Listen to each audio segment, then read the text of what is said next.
Gentlemen, guys, thank you very much. Away we go on game number 6 on a 71-degree night in Cleveland, Ohio. And here we are. It's the World Series with Cleveland up 3-2. And now welcome to the broadcast booth, everybody. I'm Joe Buck. The Hall of Famer John Smoltz is coming right up. Okay, World Series and game 6. That combination has provided some of the greatest thrills in the history of this game. You think about Carlton Fisk in 1975. You think about the Mets comeback at home in 1986. You think about David Freese and the home run he hit in 2011 against the Texas Rangers. Can't wait to see what's in store for us tonight in Cleveland, Ohio. And John Smoltz, I know you're excited to get this thing underway. What are you looking for tonight? Well, there's so much emotion, right? The determination to get this done. Maybe we can simplify it and say the number 5 is going to have a play in this series, and that's the 5 that I'm talking about, the Cubs lineup. The top 5, they're going to have to produce. They're the only ones that have been producing. Look at the numbers. They're going to have to get it done. What Joe Maddon did by putting Kyle Schwarber in the 2nd spot is a game changer. He will get pitched to instead of in game earlier in the series. They don't have to pitch to him if he's in the 5th spot. So I think the number 5 is essential for both ball clubs. And how about this? As the series returns to the American League City, you get the advantage for the National League team with the DH back. The Cubs get their DH back in Kyle Schwarber. Okay, the number 5 applied to the Cleveland side as well. They're undefeated when leading after 5 their last 23 games. It is so important to get to the 5th inning with the lead. Terry Francona has so many decisions to make, but the one he can go to is Andrew Miller. And when does he go to him? So if you're Josh Tomlin, you got to be able to give him the ball with the lead or tied, and then the Indians are in a good spot. It's Josh Tomlin against Jake Arrieta. It is game number 6 tonight, and in a series that is so evenly matched talent-wise, sometimes it's the strategy that makes all the difference. The objective is simple, yet the path to victory complex. Strategy put to the test. Maneuvers contested. Each move setting up the next until one is victorious.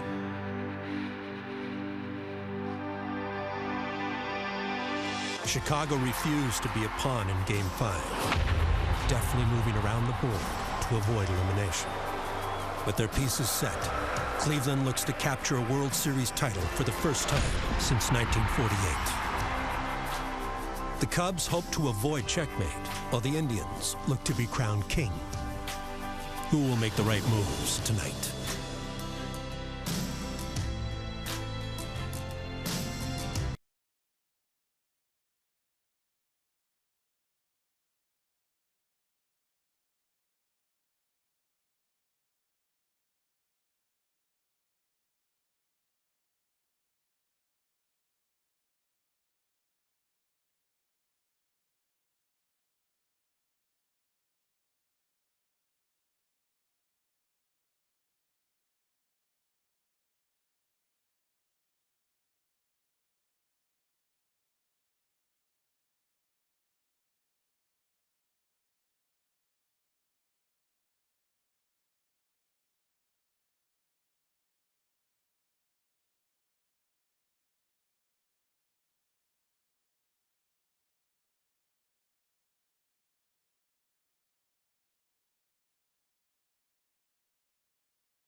71 degrees.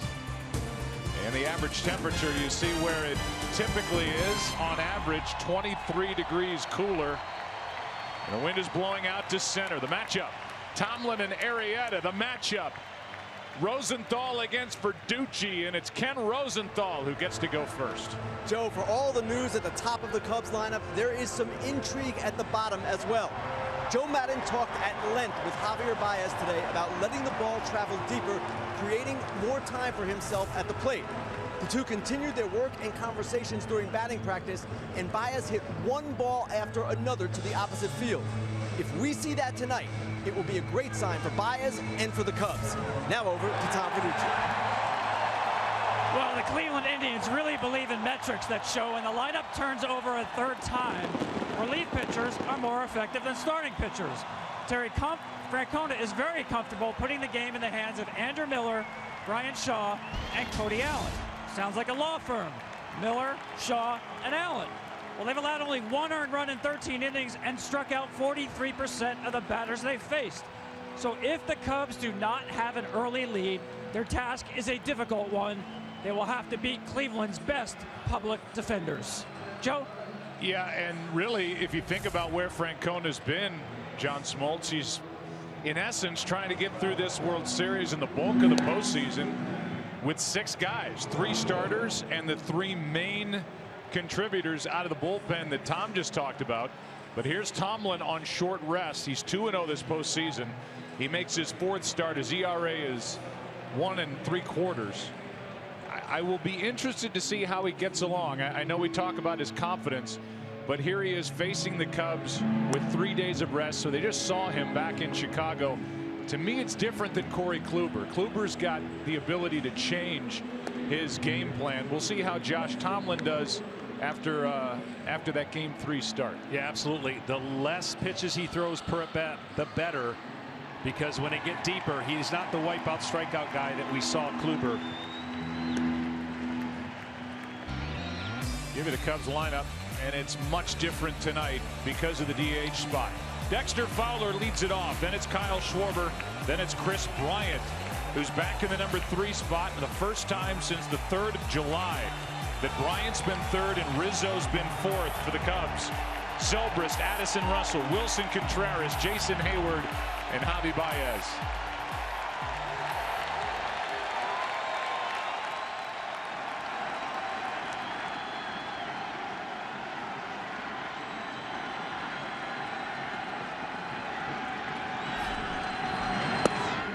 Strike 1.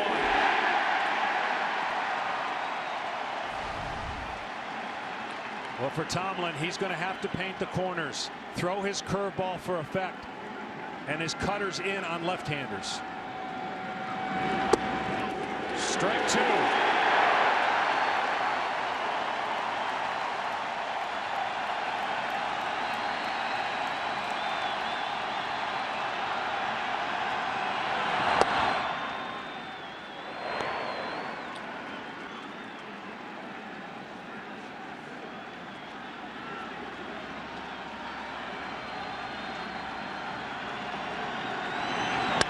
That's to 3rd, 1 away.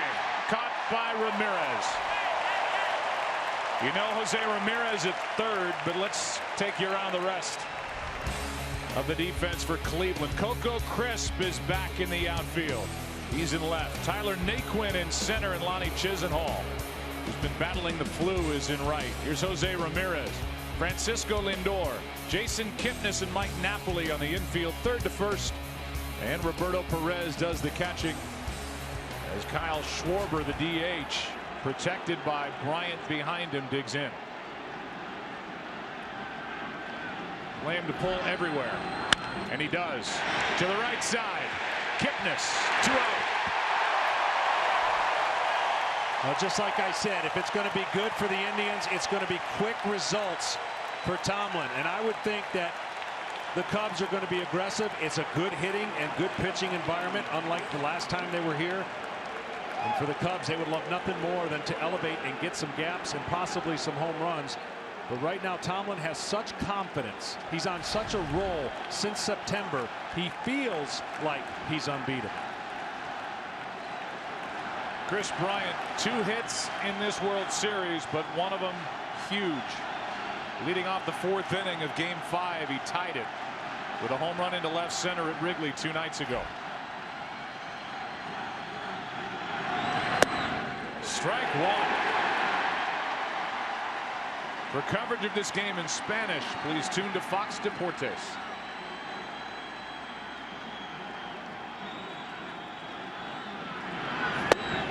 Strike 2. He looks like a Jugs gun here early, just firing strikes. That's what he does, and that's what he's been doing. Fearless.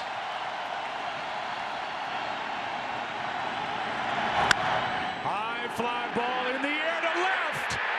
Cubs strike first. Tape measure shot by Kris Bryant.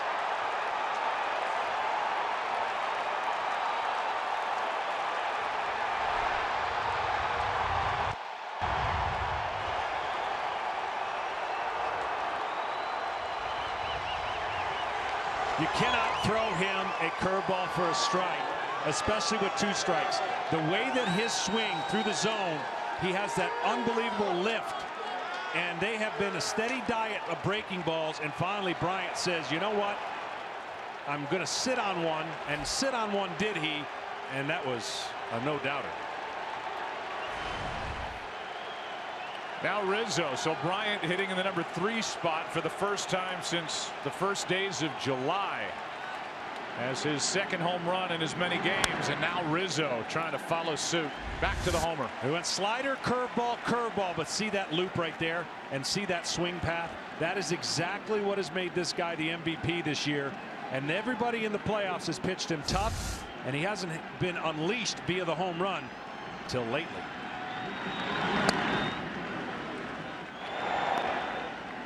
It took Tomlin 9 pitches to have a 3-up, 3-down first inning in Game 3. That game, by the way, ending in a 1-0 Cleveland win. Here's pitch 11 with the Cubs on top. Rizzo, that's into right center for a hit. And the top of the first inning continues. Yeah, hanging changeup, and we said the front 5 guys, right? The first 5 guys of this lineup for the Cubs have to do the damage. So far, 2 outs, homer, right there's the pitch, and he knows it right away. So does Tomlin, and then Rizzo hits a hanging changeup and doesn't try to do too much with it. Gets a base hit. Zobrist, the ultimate protector, batting 5th. And here he is, just 3 for 21 in his career against Tomlin.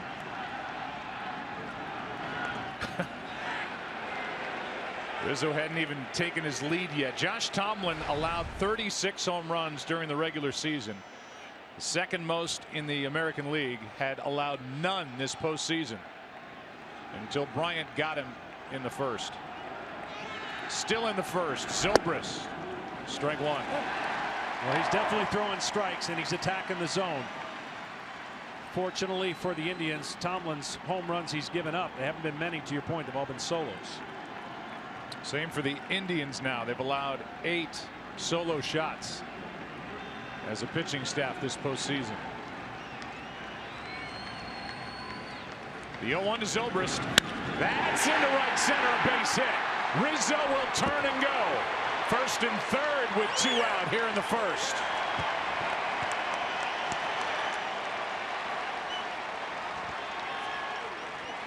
Now the interesting thing here for Tomlin is you've got to be mentally tough here, because your curveball is a weapon, and the guys you're going to face next, you need it. Russell struggles with curveballs, but the last couple, the left-handers have been able to stay back, see it well, and Zobrist, who's been hot, finds the gap, playing deep, keeps the runner from scoring. You see Schwarber likes what he sees. Now Russell been moved up, struggling with off-speed pitch. To see if he can stay with the theme of going the other way, get away from trying to pull the ball, and stay on the breaking ball.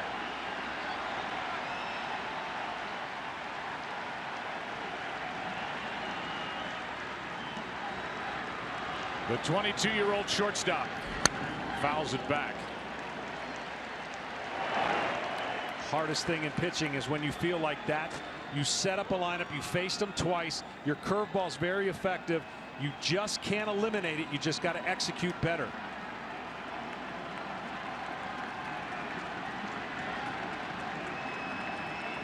This is just the second career start on 3 days rest for Tomlin.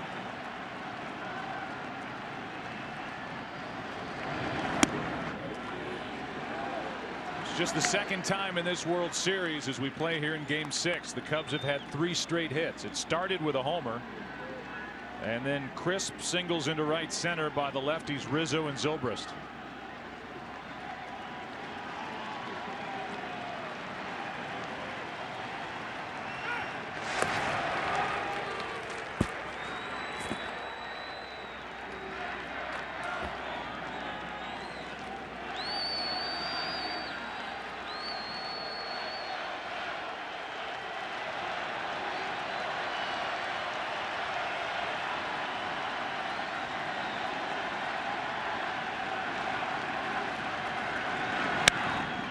In the air to center, Naquin to his left, Chisholm, neither one gets it.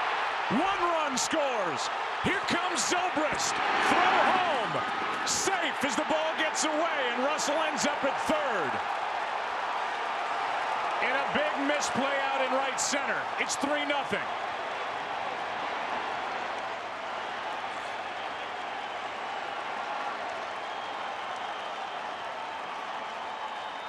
You can see this right from the beginning. Watch Naquin. He's the captain. He's got to make the call, and he looks over to his teammate, and once he did that, neither one was in position to catch the ball, and then Zobrist taking no chances.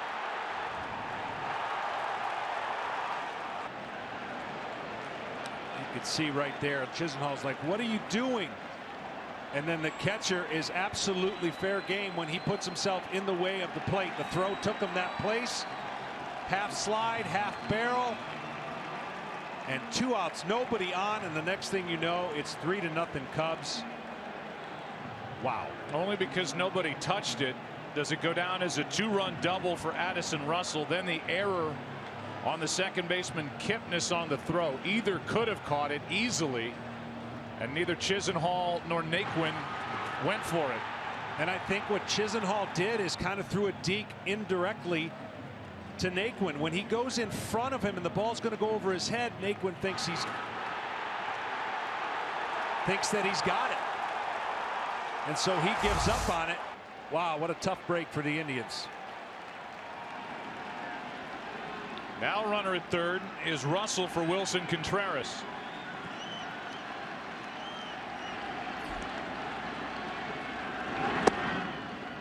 So those are 3 earned runs because the error came on the throw home, which allowed Russell to move from second to third. And again, it's charged to Kipnis, his 3rd error of this World Series. Contreras likes to take a strike. He's already done that. Here's the 0-1.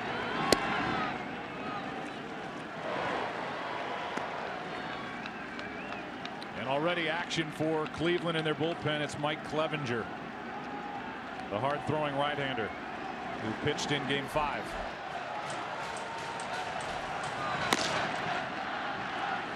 Here comes a 1-1. Down and away, ball 2.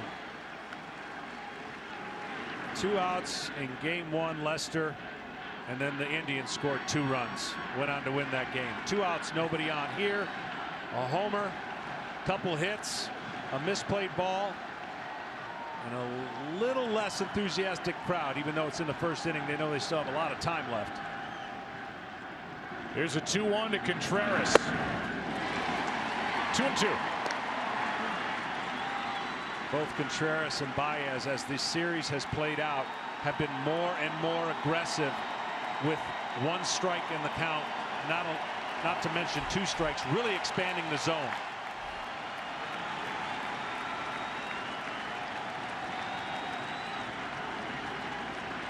Crowd trying to rally behind Tomlin. That's outside for a full count. The hard part here on a 3-2 count for Tomlin is You cannot give in.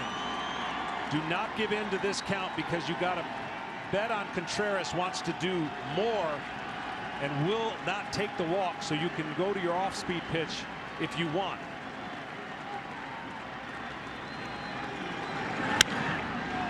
Another chance in right center, and Naquin says, "I've got it," and this time he handles it.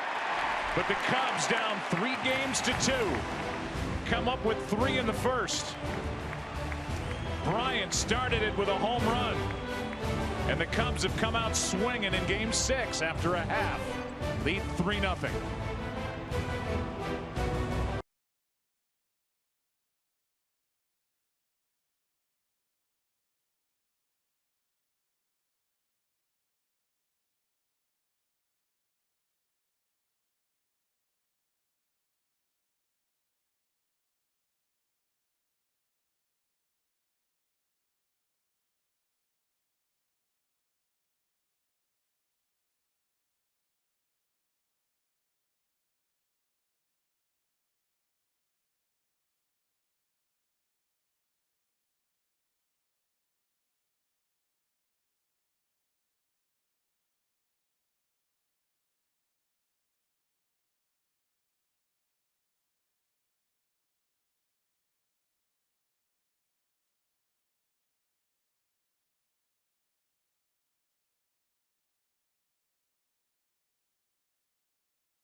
This bud's for you.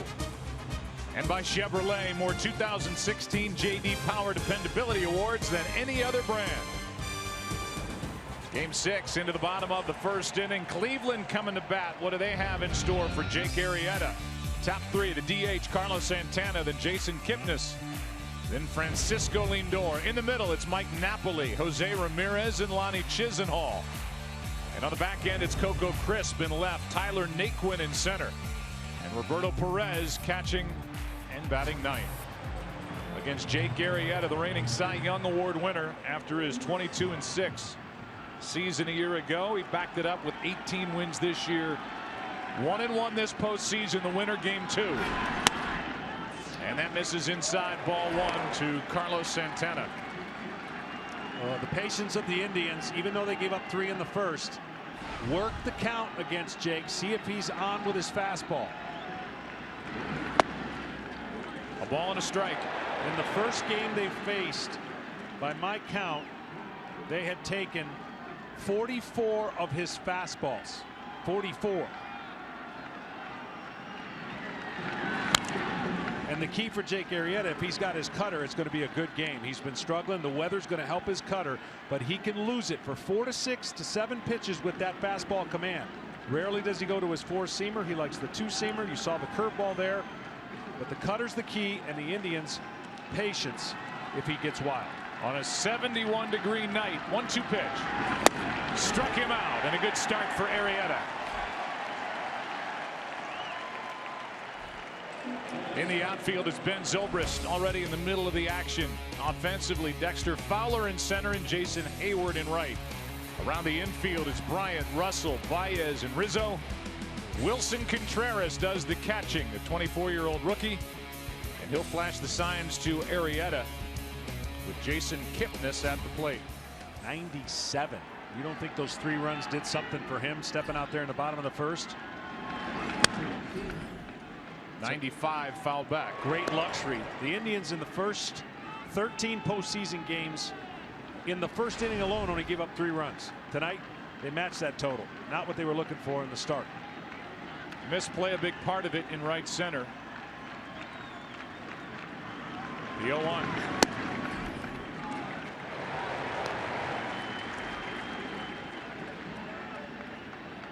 Look at this. In the regular season, the Cubs scored 6 or more runs in 15 of his 18 wins. There's certain guys, the number just comes up and they get runs.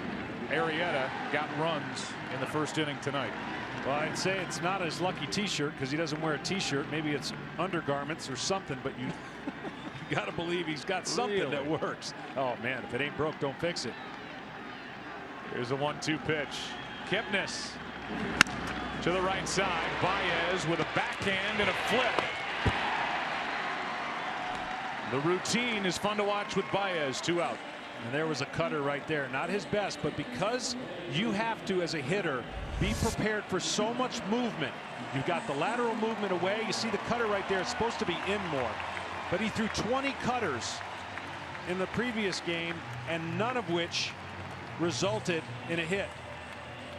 So the cutter is such a big weapon because it's an equalizer to this 2-seam moving away from left-handers.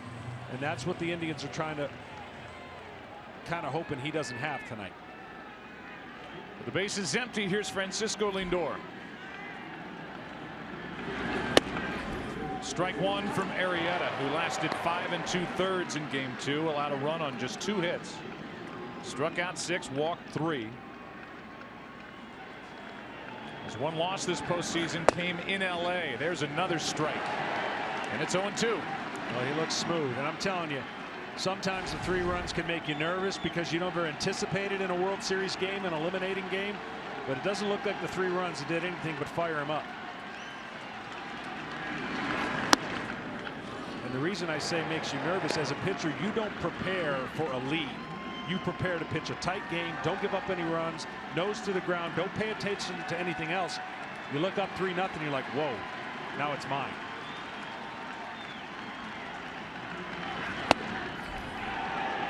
Does not get the call on that tailing pitch. He started to walk away, and Joe West, the veteran umpire, says stay on the mound. Well, that's a great pitch and a great reaction by Arrieta.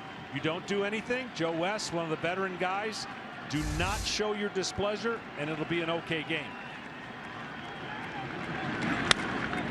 Are you saying that Joe West can get a little ticked off if you show him up? Oh boy, Kenny, the famous Bumgarner and Joe West stare-off. Joe's been in the game for at least 30+ years, and certainly won't take kindly to questioning 60 feet away from him.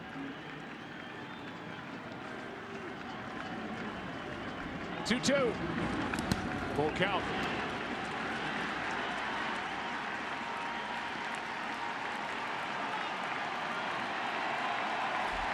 On deck, Napoli.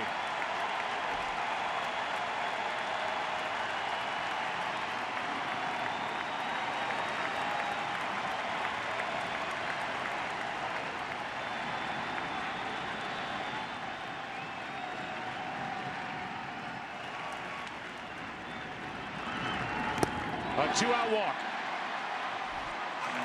From a near strikeout, Arrieta thought he had to a 2-out walk to keep the inning alive for Napoli. And this will frustrate not only the pitching coach but Joe Madden. He did this a couple times. He had 0-2 6 times in the first game, and he can make an 0-2 to 3-2 scenario pretty quick. And that's something you can't do in these moments. You work extra hard to do things that you had the hitter right where you wanted him at 0-2. Again, 2 outs. You've got to get 3 outs.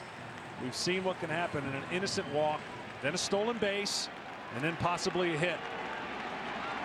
The homer for Napoli this postseason came in Toronto during the ALCS. When he connects, they fly. Strike 1. And just because it's 3-0, the Indians cannot deviate from running. They must run. You can run on Jake. You can run on Lester. When you get on, you have to make it. You have to make it difficult for the Cubs. I say he's got to go right here.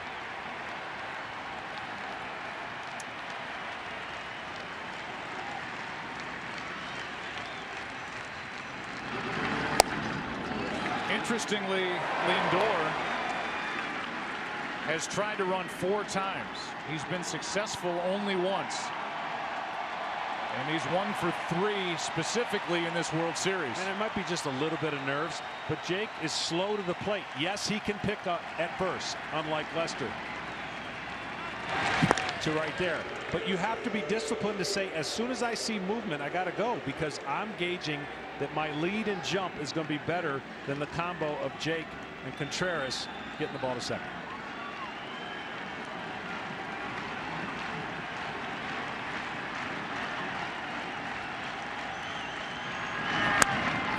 That's fouled back and out of play, strike 2.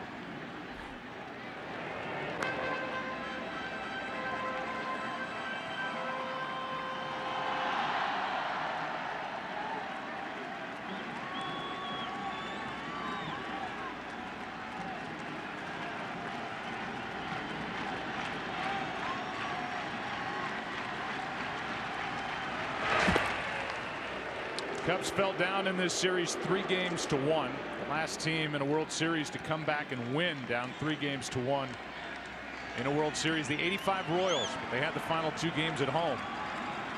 Cubs trying to do it on the road. Here's a 1-2.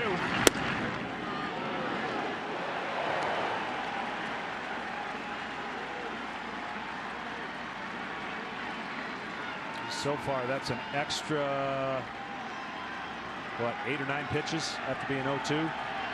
They add up. Pitch number 20 is out, number 3. And Arrieta bookends the first inning with strikeouts. Indians leave a man, and after 1 in Game 6, 3-0 Chicago.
Chevrolet, the official vehicle of Major League Baseball. Chevrolet has earned more 2016 J.D. Power Dependability Awards than any other brand, as Hayward skies one into right, and Chisenhall will drift back to get it. One pitch, one out in the second.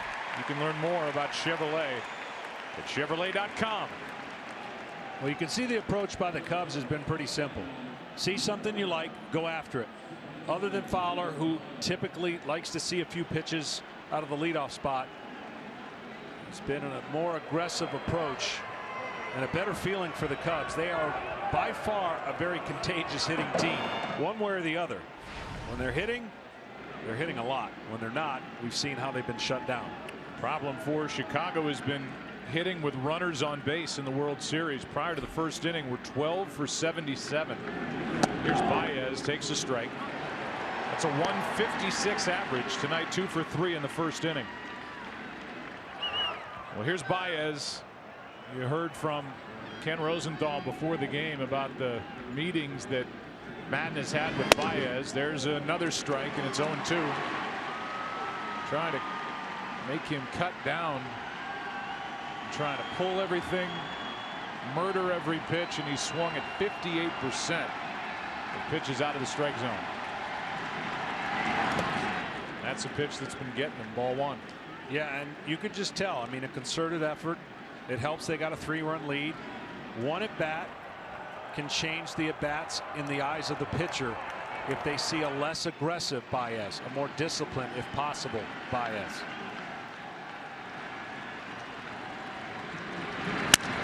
That's up the middle. Tough play. Kipnis throws across his body. Got it.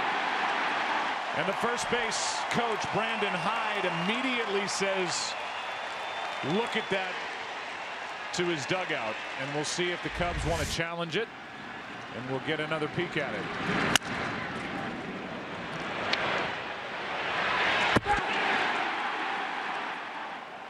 These plays are always difficult for the first base umpire. You're listening for sound from the glove and the foot hitting the bag. And he might have gotten that right in live action. Well, you get an extra challenge in the postseason, but they're not going to look at it. What a play by Kipnis. Yeah, great play. The accuracy of the throw was going to be so important. Baez can run. Well, the more you see Jason Kipnis, and I know he hasn't been hitting the way he would have liked coming into this postseason, but the more you like him, he's a gritty player. Hit a big 3-run home run in Game 4 at Wrigley. Emotional heart and soul of this team. With 2 out, nobody on. Fowler, ball 1. Good at bat, though. When we were talking to Joe Madden, he wanted the ball to get deeper. And when a hitter wants the ball to get deeper, he doesn't care if he gets jammed. It sounded like he broke his bat on that ball, staying up the middle. So that worked. That was a positive at bat, even though it resulted in an out. When you're not letting the ball get deep, you're jumpy and you're expanding. You're moving your head, your body, and that's why you swing at pitches that are so far out of the zone. Fowler skies one into right. Chisenhall near the line. Tomlin comes back with a 1-2-3 second, bottom half. 3-0 Cubs.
Tonight's telecast is sponsored by Geico. 15 minutes could save you 15% or more on car insurance. Official Caps t-shirts, hoodies, jerseys, jackets, and more. Get all your Cubs and Indians World Series gear and celebrate your favorite team at MLBshop.com. Bottom of the second. Here's Jose Ramirez. Strike one from Arrieta. 2-out walk by Arrieta to Lindor in the first inning. Struck out 2, including Napoli to end the first. That's a strike, and it's 0-2. Now that curveball's such a weapon. He gets a lot of called strikes with it. He'll get more action pitches, meaning swings and outs with his cutter, swings and misses with his curveball. Struck him out as Ramirez chased it up and away. 1 down. Well, we've been saying it all postseason, certainly during this World Series. The last time the Cleveland Indians won it all, 1948. That great team, the last World Series championship, 24,858 days ago. There's Eddie Robinson then, first baseman on that club. Here is Eddie Robinson now, the last surviving member of that Indians 48 championship team, 95 years old, and looks fantastic. At the ballpark tonight. There's a strike to Chisenhall. When announcers used to show up in Cleveland, didn't matter the sport, they'd say, well, this city's been dying for a championship since 1964. The Cleveland Browns won the NFL championship. That's a foul ball over the Baltimore Colts.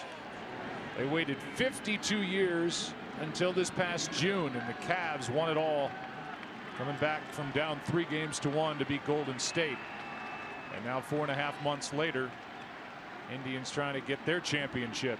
They came so close in '97, and they blew a 9th inning lead in Game 7 and lost to the Marlins in extra innings. Ball 1 to Chisenhall. So far, Arrieta 0-2 or 1-2 against every hitter. A good start, aggressive start. He's commanding his pitches. He looks like the Arrieta of last year.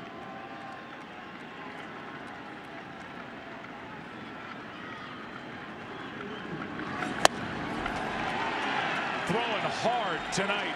4 strikeouts through an inning and 2/3. You know, talking to him about the environment and the weather in his previous game, as you see this electric fastball, he said the weather and the grip had a lot to do with kind of his lack of command or the feeling of grip pressure. So much different tonight. This is normal feeling to a pitcher and to a hitter. With 2 out, nobody on, Coco Crisp digs his way in.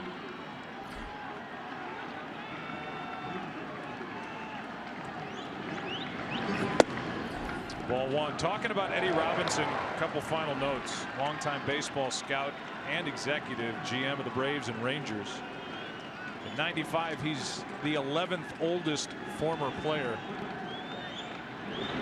There's a good tight breaking ball from Arrieta. And how about this? When Babe Ruth was at Yankee Stadium in June of 1948, the Cleveland Indians were there.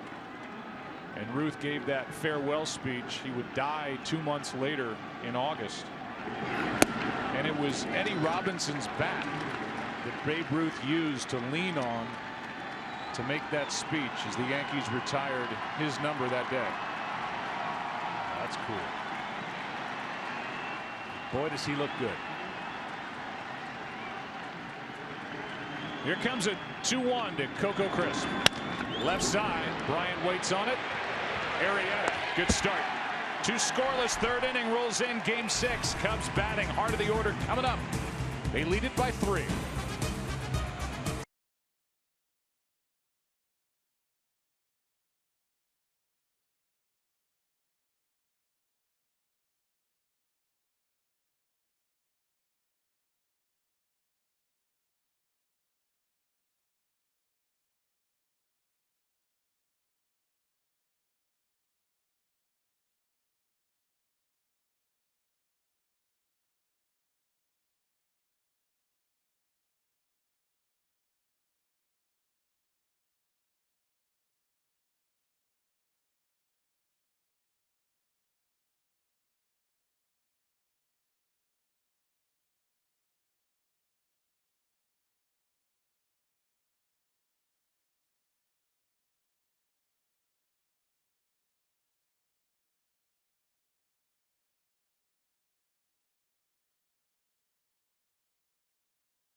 We'll give you World Series Game 5, 4th inning, down by 1, and Chris Bryant found the bleachers in left center tonight. StatCast powered by Amazon Web Services.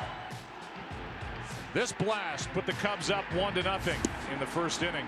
It was followed by a single by Rizzo, a single by Zobrist, and a 2-run double in quotes on a ball hit by Addison Russell that dropped in right center.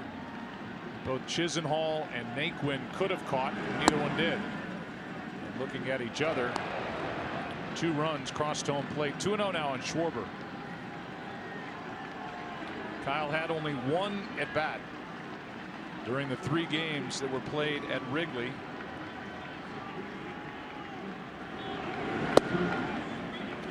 And he has shown patience at the plate. He did in the first 2 games of this World Series. Well, the evolution of Kyle Schwarber, could he possibly? Yes, he's going to play.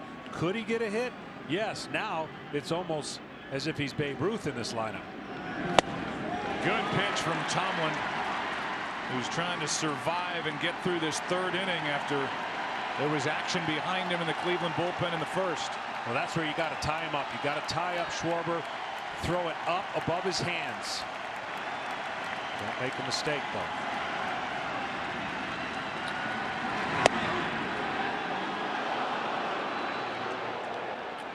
That was Josh Tomlin's dad, Jerry, who was flown in here. And it was a person who just wanted to help out.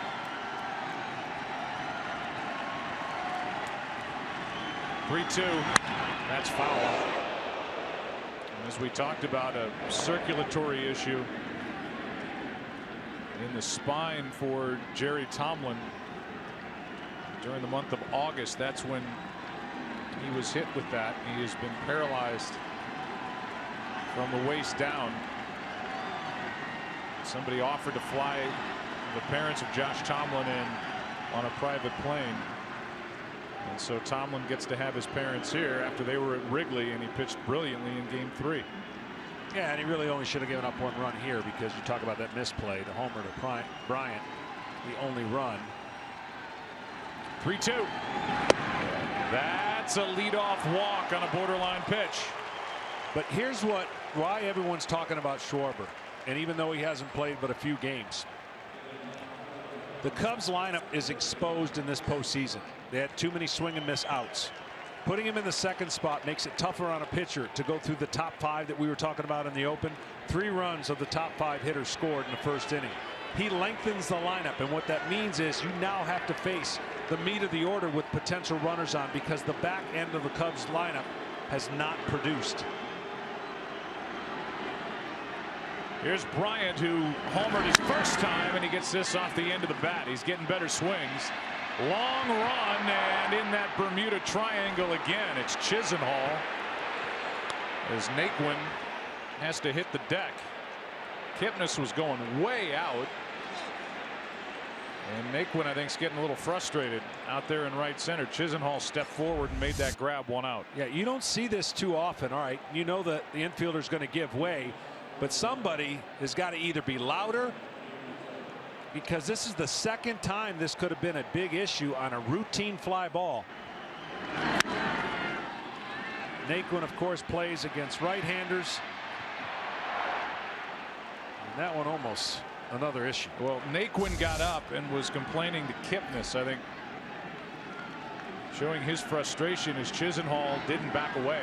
As you said, the first time it happened, that's a center fielder's job to take charge out there. Here's Rizzo. Strike 1 from Tomlin, with Otero up for Cleveland in their bullpen.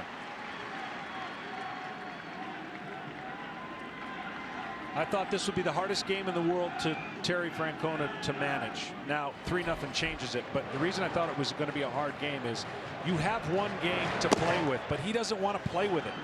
He's going to have to manage the bullpen in a strange way tonight. That's popped behind the plate. It will get out of play. Strike 2. And what I mean by that is typically you ask your starter to give you 6, 7. Well, that's not what he's asking Tomlin. And if the game would have been close, or does get close in the 5th, it's pretty much going to be Miller and the rest of the boys. But you've got to access Miller in a in a winning environment, because you can't burn him and not win the game, because you have a game 7 tomorrow to play if you don't win tonight.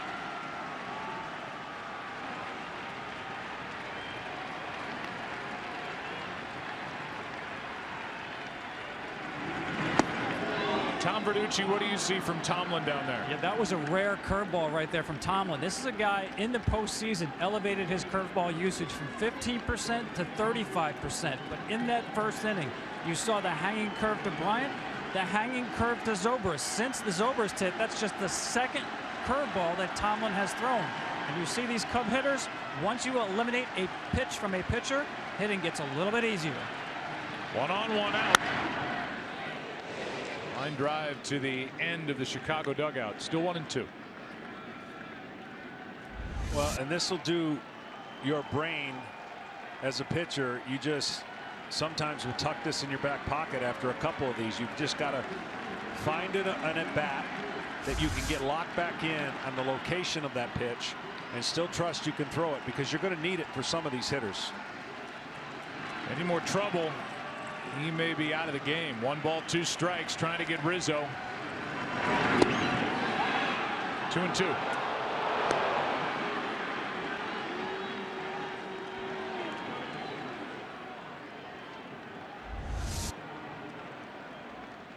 Curveball on the outside part. It's not taking that left turn. It's not going down as much.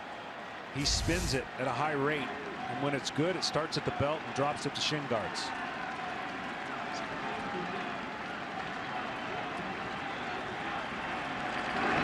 Rizzo with another base hit. 2 for 2. And Schwarber will end up at second. We'll see if Francona is going to go any deeper into the game.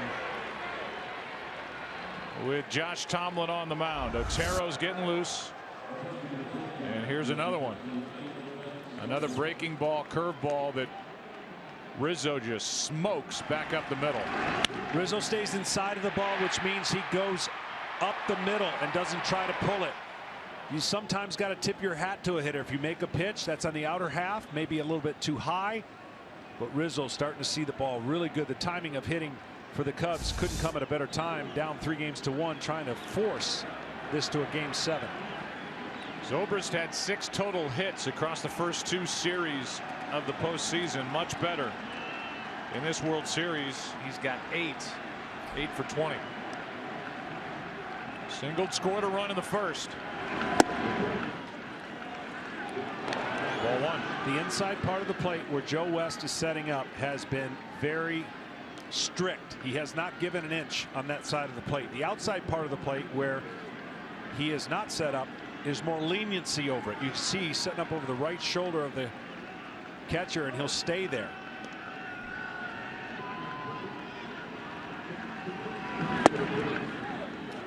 This time Tomlin gets the call, a ball and a strike. I always, when I was pitching, wanted to know where the lenient side of the plate, where can I get the extra inch?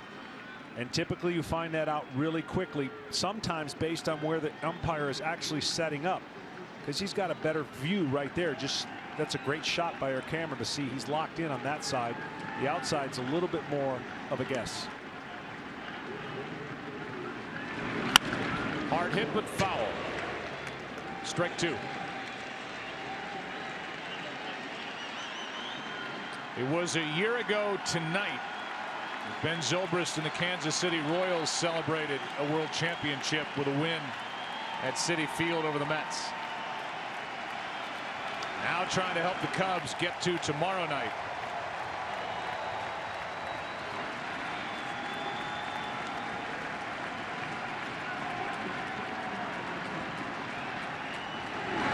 Hard hit base hit. Schwarber will be held.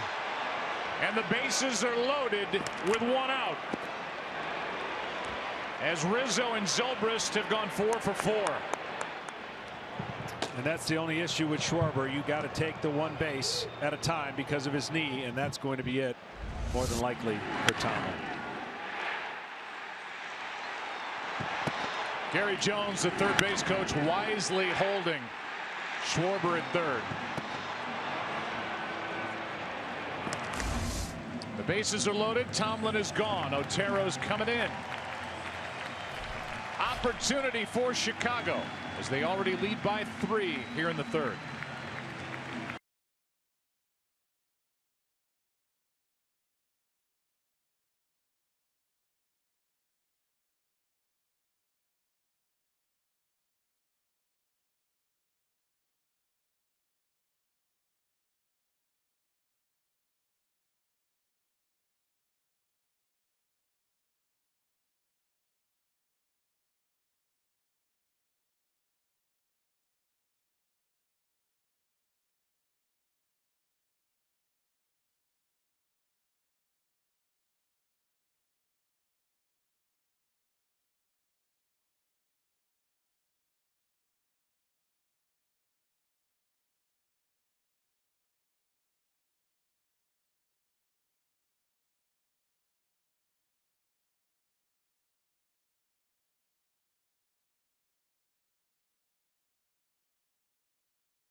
AT&T call to the bullpen.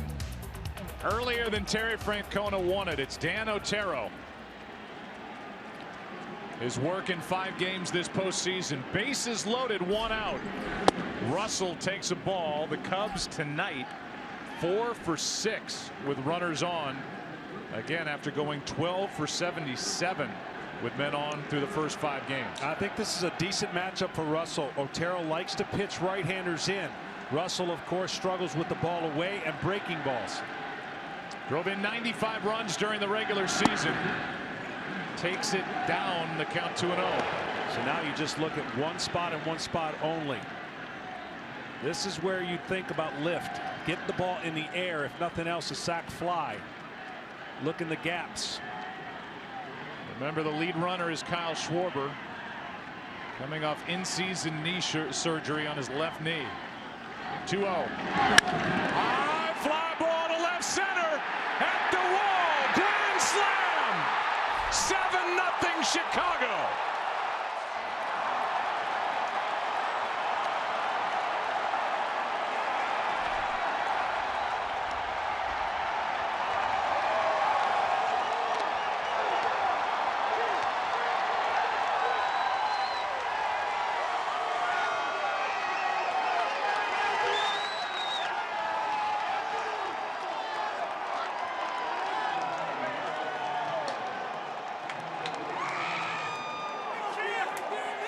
Addison Russell came into this game over his last 8 hitting over 300. 2 huge home runs in the NLCS out in Los Angeles. And now a crushing grand slam here in the 3rd inning to open it up. Up by 7. Still only 1 out. And a strike to Wilson Contreras. Yeah, it just didn't look like a good matchup on paper. Russell likes the ball middle in, and he got behind 2-0, and he stayed there and just looked to lift it. Lift it, he did. And a most memorable grand slam that not only he and his teammates will never forget. There you go. Konerko, the last to hit a grand slam in a World Series game, game 2 of 05 for the White Sox against Houston in the 19th in World Series history. 2 hops to Lindor to his left. 2 out. Well, he's in a box here with 2-0, and you see the sinker catches the middle, and that's all you got to look for as a hitter.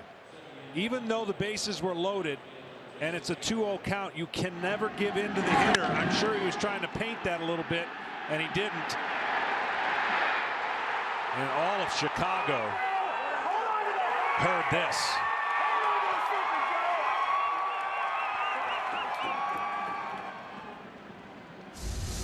Now Hayward takes a strike. Say it again. 2 huge home runs out in LA, with his Cubs down 2 games to 1 in the NLCS. Game 4, game 5. And now this shot to alleviate some, not all, of the pressure here in game 6. As the count goes to 1-1 on Hayward. Well, unfortunately for Francona, this game got easier to manage now. At a 7-0 deficit, his team's going to have to crawl back. But it affects the way he uses his pen, and he'll have a loaded pen ready, barring a big comeback by the Indians for tomorrow. It's easy to forget how young Addison Russell is, because we've heard about him in the minor leagues with Oakland and the trade to the Chicago Cubs. He's just 22 years old, and during the regular season drove home 95 runs, hit 21 home runs. The ball really jumps off his bat, and that's his 3rd home run of this postseason. Yeah, and it does. And the low average speaks to what we've seen in the postseason. Anybody with stuff that's spinning away from him, he really struggled. That leg kick got higher, but when he can stay inside the ball, and that's a theme with these Cubs hitters, young hitters. Hayward pops it up. Out goes Lindor. Inning over. Good things happen.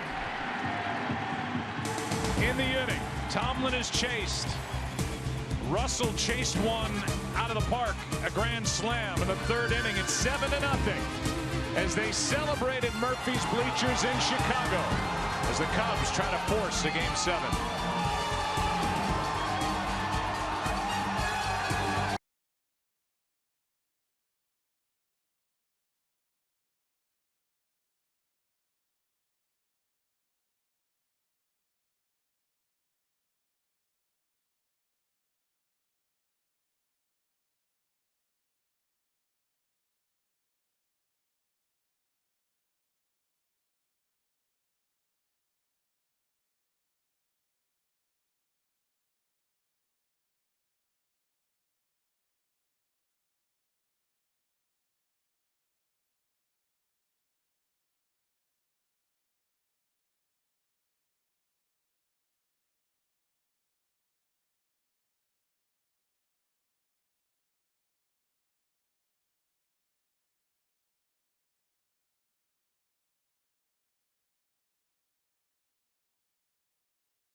Ball one to Tyler Naquin.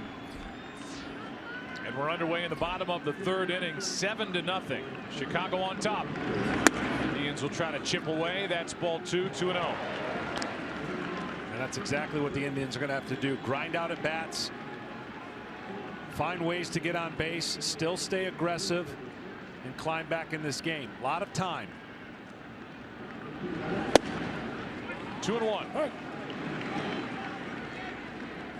Naquin, then Perez, then back to the top of the order, Santana. Only base runner against Arrieta. The 2-out walk to Lindor in the first.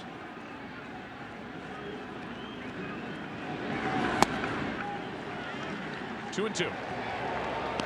Naquin came up and provided some big moments for the Indians, but when the word gets out that they can power you with fastballs, he has yet to make that adjustment against the league.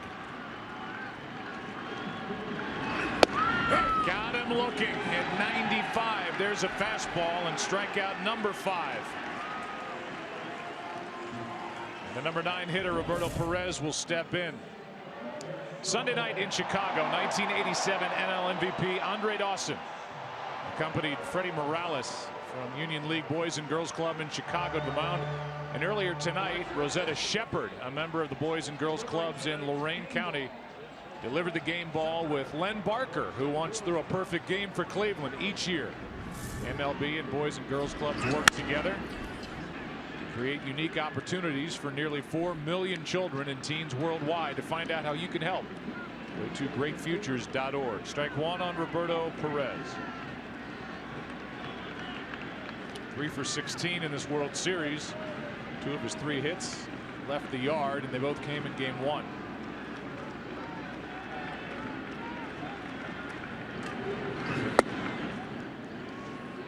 One ball, 1 strike. The Indians did a good job the first 2 games in Chicago, kind of taking the crowd out of the home park. And certainly that's been the case here tonight in the first inning and now in the third.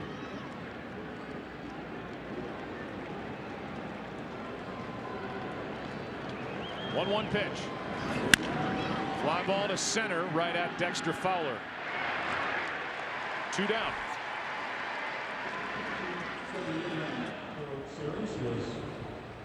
And back to the top of the order, it's Carlos Santana. A lot of people outside Gateway Plaza after the Cavs won 128-120 over the Rockets. So they're happy about their Cavs, the NBA champions, not happy about what they see tonight inside Progressive Field. But Cleveland leads 3-2. Santana backs out. It's amazing how people think. You just talk to people in the city and they say, I'm worried about karma. You know, the Cavaliers came back from 3-1. Maybe we used up all our karma if we don't win tonight. It's like all these storylines change in such a quick moment, but the fact is the American League, because the All-Star game has game 7, the home field advantage. We'll see how it plays out, if need be, a game 7, but all that karma stuff, I don't know about that. And even crossing karma over from one sport to the other. Yeah, well, the same city, that's what they're worried about. Yeah. They used it all up, is what some of the fans have thought. 1-1 the count with 2 out, nobody on. Santana struck out his first time. Arrieta pitching with a 7-run cushion and a ground ball to Rizzo. The flip, the out, and Arrieta's in charge, and so are the Cubs in game 6, 7-0 Chicago after 3.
9:30 Eastern, FS1.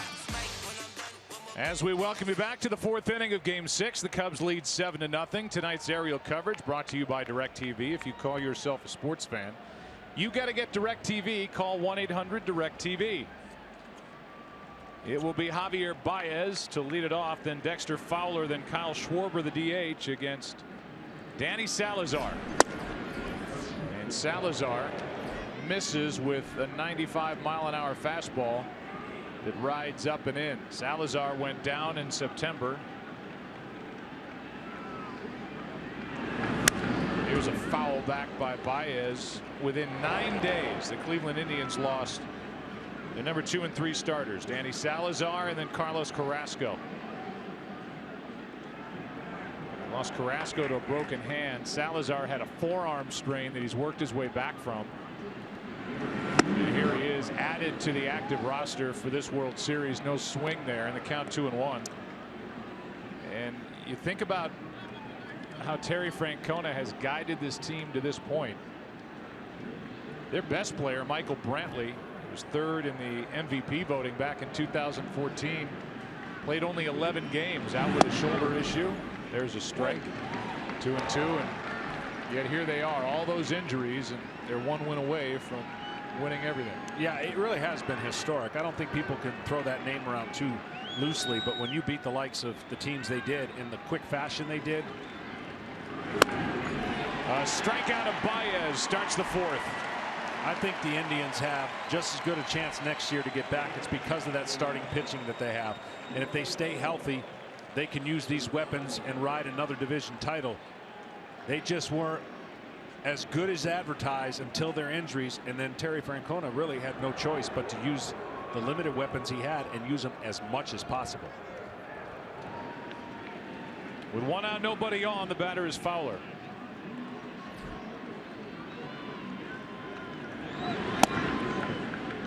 Ball 1 to Dexter, who is 0 for 2.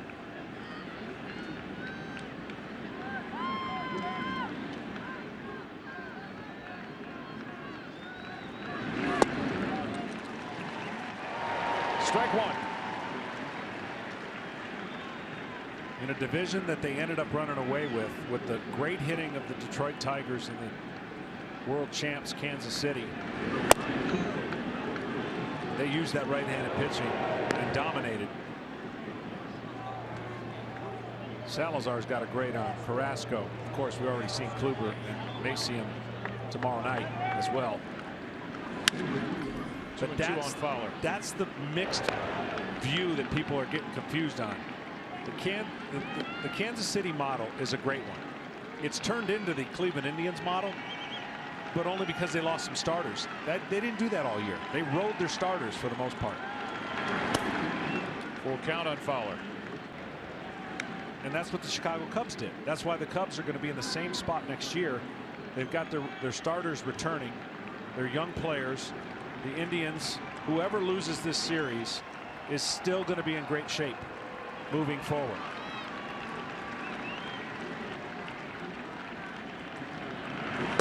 Strikeout from Salazar, back-to-back, 2 out. Tonight's telecast is sponsored by AT&T and by Walmart. Save money, live better.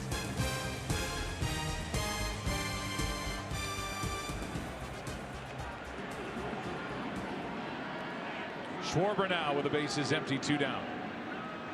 Kyle drew a leadoff walk in the 3rd inning on a borderline 3-2 pitch. Bryant fly to right, but then hits by Rizzo and Zobrist loaded him up. Pitching change. And Addison Russell went deep for a grand slam to make it 7-0 against Dan Otero. StatCast is powered by Amazon Web Services, and to say they're playing him to pull, an understatement, especially on the infield. Steady goes the other way into left. Crisp is back. And a good inning for Salazar. Bottom of the 4th here in Game 6. Cubs are celebrating so far tonight, not so for Cleveland, down 7.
As we welcome you back to the bottom of the 4th inning, Cleveland trying to string some hits together. It's Kipnis, and it's a ball from Jake Arrieta. Kipnis, Lindor, and Napoli.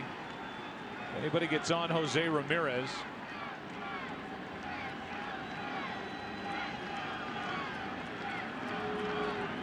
Here's a 1-0 from Arrieta. Check swing on ball 2. Like we talked about a number of times back in Chicago at Wrigley, these fans are looking for any reason to get up, cheer, make some noise. So far, Arrieta has not given them that opportunity. 95 is poured in there for strike 1. You know, perception is not always reality, but the perception is you got to feel good when you're throwing out Lester, Arrieta, and Hendricks. We saw the numbers on the last 2 pitchers for the Indians, 6 and 1. Here's one into the gap in left center field. This ball is off the wall. And Kipnis will dig into second with a leadoff double. First hit of the night for the Indians.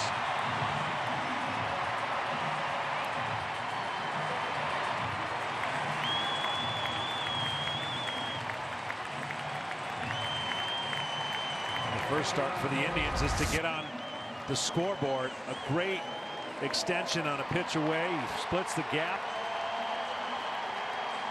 and then has to hustle like crazy because this ball comes right back to Fowler. Good throw, and then the guy who can slap a tag on you faster than anybody just not getting the ball in time to do that. Now the number 3 hitter, Francisco Lindor, who walked his first time.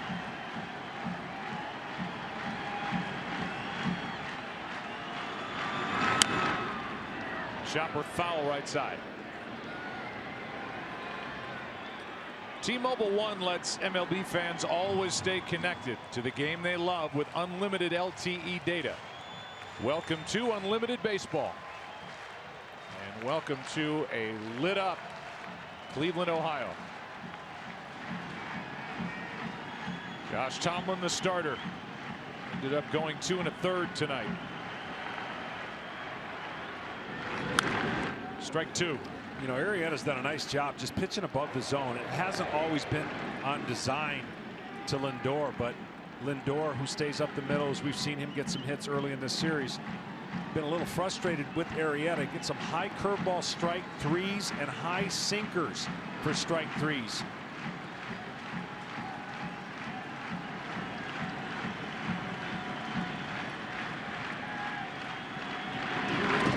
He went around on a pitch in the dirt. Good pitch by Arrieta. Strikeout number 6. And out number 1 here in the 4th. Well, this is a great breaking ball. That thing disappears. You know what's interesting too, we also talked to potentially the Game 7 starters, and it's funny because in each dugout they're hoping for opposite results. Been on both sides where I'm begging for a Game 7, as Hendricks might want to be, and then you know what, I'm cool, we don't need a Game 7. That's where Kluber's at. Here's Napoli. Ball 1. But that score has made you think just the opposite. So Kluber, in his mind, will start preparing, I would think, about Game 7 with the score currently the where it is, and the same thing for Hendricks. They emotionally detach and start preparing for their game as if it's going to be played, and that's the proper thing to do.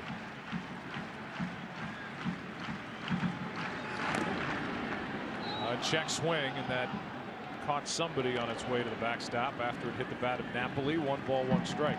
You know, in '92, when I was fortunate enough to pitch 3 games in a 7-game series against the Pirates, our Game 7 went terrible, blown out, and I went home early because I didn't want to watch it. Game 6, when I was getting ready to pitch Game 7. 1-1. That's too far inside for ball 2. So my preparation was, I know I'm going to pitch now, so I'm going to go home and prepare for it and mentally block out the amount of runs they were getting and the hits, because you start staring at it, you start thinking, I just wanted to get away from it. But if your team rallied, you would have missed the picture. It was like in the 7th or 8th inning. Here's a 2-1. Up and away, 3-1. And so mentally, you just go home, you get in your routine, you get ready for the game, and hope to pitch a gem.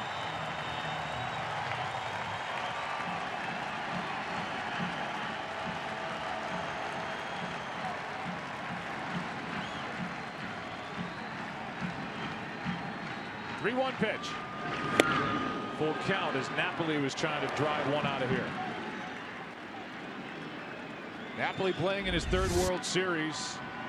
He lost his first try with Texas, won in 2013 with Boston.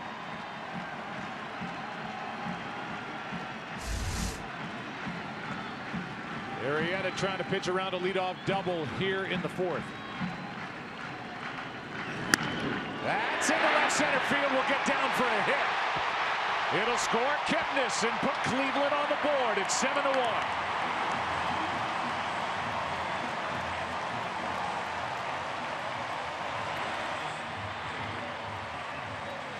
That's what they need. Grind them out one at a time.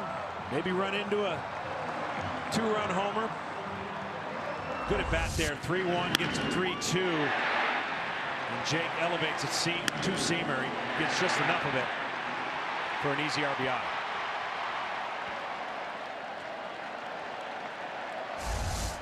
Batter now is Jose Ramirez. Struck out his first time.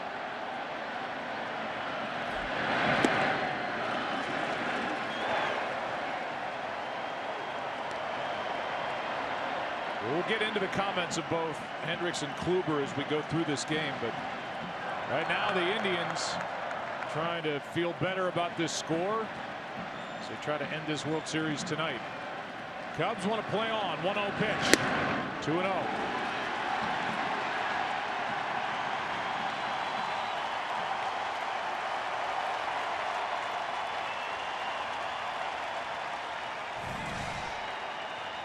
If necessary, tomorrow night on the air at 7 Eastern. Kyle Hendricks, who led the big leagues in ERA this year against Corey Kluber, 4-1 this postseason, 2-0 this World Series. Won games 1 and 4. Here's a 2-0. That's into right field. Hayward's got it. And a big second out here in the fourth inning, and that's exactly why Jason Hayward stays in the lineup. Good jump, good catch. 2 down. Way harder than it looks. This ball's sinking, but Hayward gets to it. Long stride, good defender, and protects from this ball getting by him, because that ball gets by him. It's not only a run scored, possible inside the park home run. The Cubs defense, which has been so good all year, in this series been a little less than sloppy. They've made some errors and uncharacteristic throws and plays that they haven't. But all will be forgotten if they tighten it up in the last 2 games. Chisenhall, strike 1. 3-time Gold Glove Award winner is Jason Hayward. Wears a green rubber bracelet on his right wrist. There it is. In honor of Luke Karhoff, the young man he met while playing with the St. Louis Cardinals. That hits Chisenhall to put 2 on.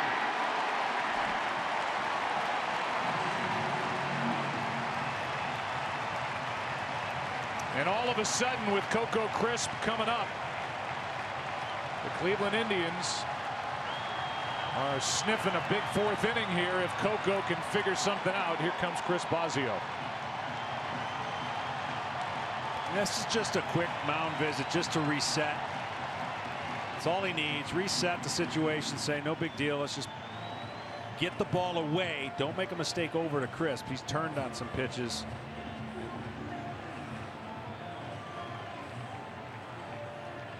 So while they congregate, I'll tell you the UFC's legendary New York debut begins on FS1 with the biggest prelims card in UFC history.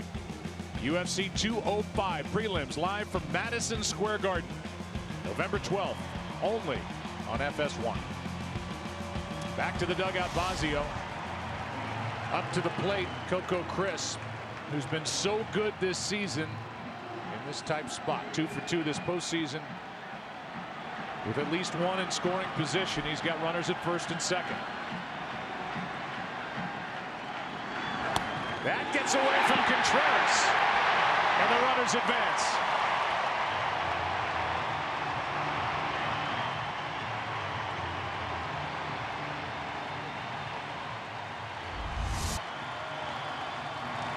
You see the sinker just gets underneath, and good movement by actually changeup.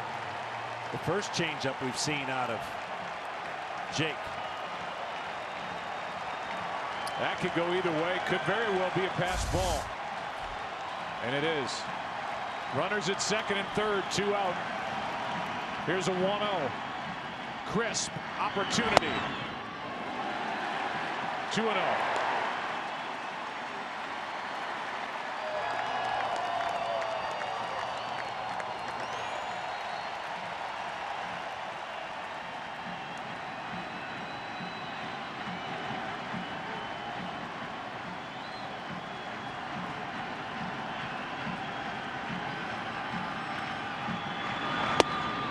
That's ball 3.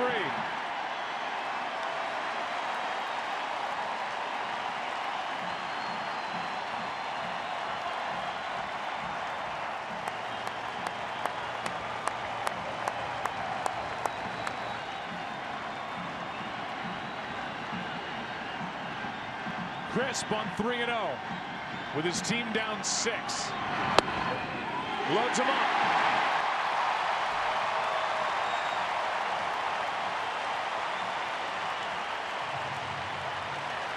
It'll bring in Tyler Naquin, who was part of that misplay in right center back in the first inning. Rajay Davis is wearing a microphone. If we get an opportunity during this at bat, we'll dip into a conversation they had after that play in right center, and then almost another one 2 innings later. I normally wouldn't say this after a walk with the bases loaded, but Naquin has had struggles with the fastball. He's got to look over the middle of the plate for something early on to drive, because you know Jake's going to attack him with fastballs. Naquin, strike 1. Naquin during the regular season hit 14 home runs. He's not gone deep in the postseason. We talked to Terry Francona. He said maybe Tyler can run into one tonight. If he does here, it's a 2-run game.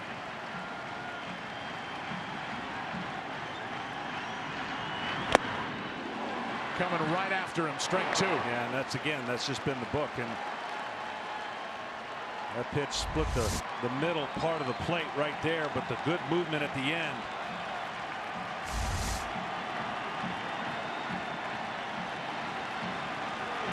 Elevate the fastball right here with 2 strikes. Bases loaded, 2 out.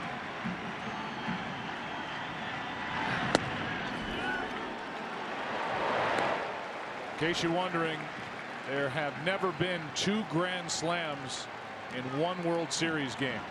Addison Russell hit one for the Cubs in the 3rd. Naquin a chance here in the bottom of the 4th.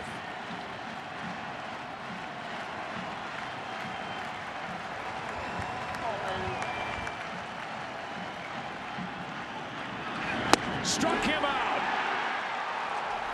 Arrieta into and out of trouble. And through all that, the Indians get only 1. Trail by 6 into the 5th, game 6. Back after this from your local Fox station.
Chicago in the 5th as they lead by 6.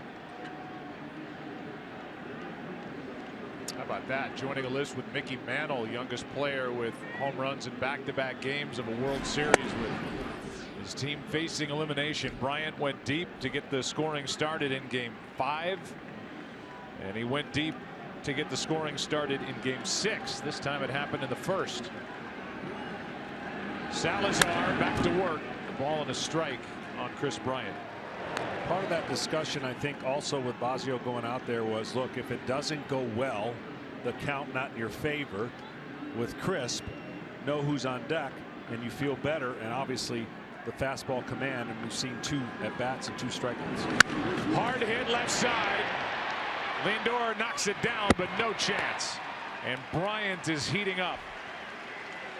What a good sign for the Cubs.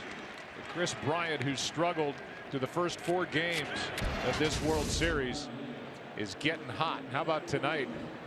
Here are the 3, 4, 5, 6 hitters for Joe Maddon.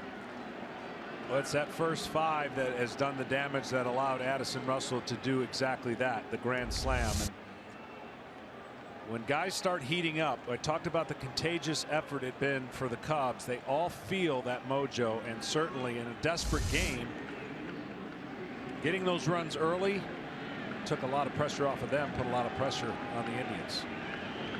Here's Rizzo, who has 2 solid singles into center field in this game. That gets away, and down to second is Bryant with nobody out.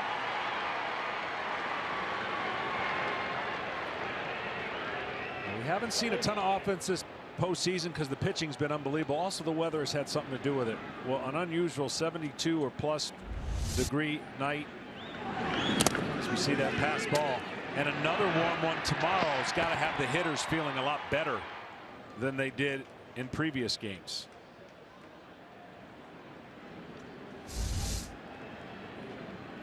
They're going to give that one a wild pitch. So a runner at second with nobody out as the Cubs try to get that run back. They led 7-0 after 3.5.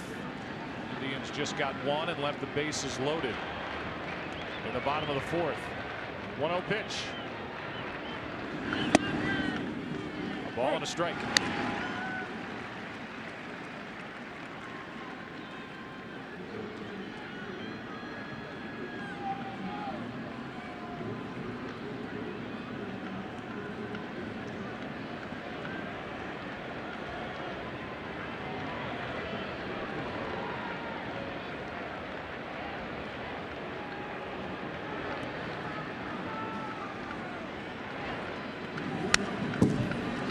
Strike 2.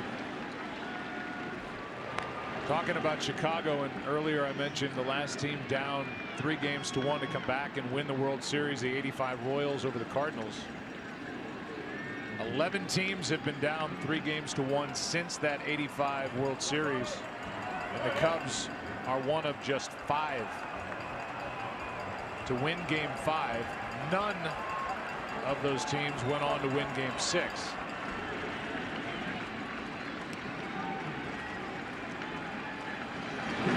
Rizzo pops it up down the left field line. Long run. Pitch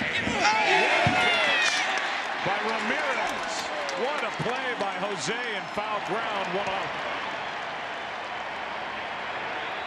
If you're at home, you have no idea how hard this play was. Running with his back towards you, playing a little bit on the shift, and going towards that tarp and the stands, reaching back. Great play.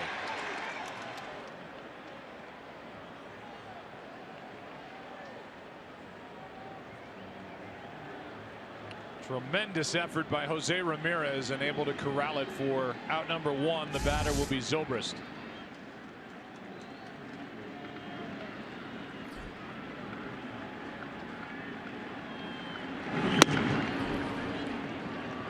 Good sip to this fastball from Salazar tonight. 96 misses, ball 1. He has an electric arm. He really does. That's a quick arm action. Good changeup. Decent breaking ball, but I'll tell you what, the 96 jumps on the hitter. Won 11 games during the regular season, was 11-6. Good ERA of 3.87. Finally got himself back in shape after getting over that forearm strain for the World Series. Since coming back, of course, not been in the rotation. A little rhythm problem and command issues with his fastball at times.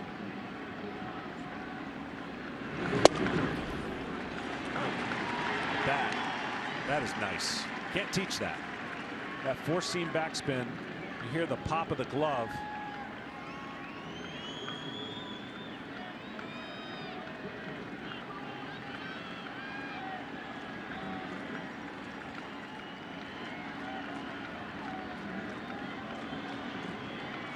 There's a 1-1. You hear the term live arm. That's exactly what it means. You play catch with guys, and some guys, the radar gun, they'll light up, but when you play catch with them, it doesn't seem like that late life. In other words, the best way to describe it is you think you're going to catch the ball, and the ball catches you. It's on you. That's what late life is. That's what Salazar has. Changeup looks like it's coming right here. A strikeout for out number 2. And that's the third strikeout for Salazar in an inning and 2/3. And in the third inning, the guy coming up, Addison Russell, gives us StatCast, powered by Amazon Web Services, the grand slam.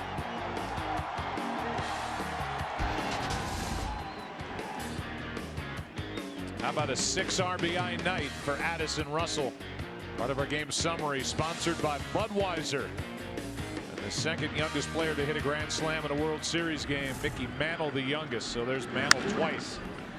You know, it's been kind of a chutes and ladder lineup from 6 on down, right? And Joe Maddon said, I'm putting this guy back up because I'm going to show him, as you mentioned, confidence. I'm going to give confidence to him by putting him higher up, even though he's struggling, because he's a confident guy. And that's what he did in the regular season by putting him in the 5th spot. It's not the prototypical 5th hitter, 220 average, but he responded with 90 RBIs because of the traffic on the bases. He was able to deliver. The 0-1 pitch. Whoop. Lost the bat. Down we go to Ken Rosenthal. Addison Russell is only 22, but in this postseason he has shown uncommon maturity. Check out what happened in each of these past 2 series. NLCS 0 for 10, lowers his hands, goes 6 for 12 the rest of the way. World Series 1 for 14, chasing pitches with a number of other young Cubs, 5 for 7. And here he is again with a chance to do more damage. Yeah, an opportunity for a 7 RBI night with a base hit here. Bryant was at second with nobody out. He's there with 2 out. And Ken, each time it's come after a hit where the confidence of going the other way has sparked him into being more disciplined and locked in this stretch currently.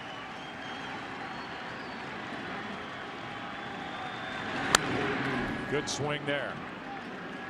Have you caught one in the booth? You've had to, right? All the years of doing it? Yeah, not bad. Maybe 1 or 2. I usually duck. I'm really not trying to be a hero. Well, I've learned from my past experience, so you're in good hands. I made a mistake early in my broadcasting career. I won't make it again.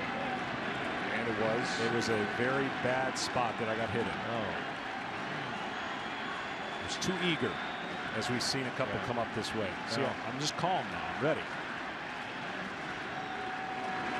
0-2 the count. Salazar trying to put away Russell, which he does.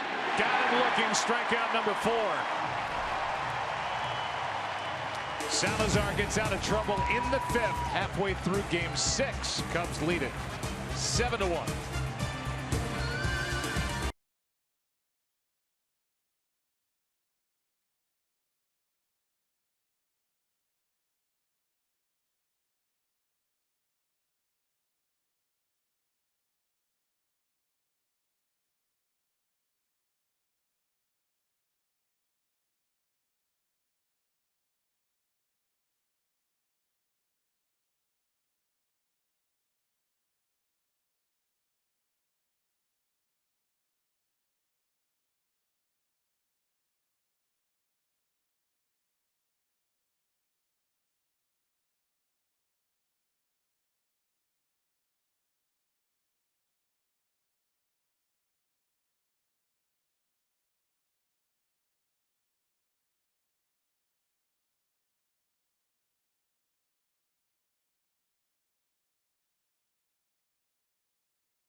Tonight's telecast is sponsored by State Farm. Here to help life go right.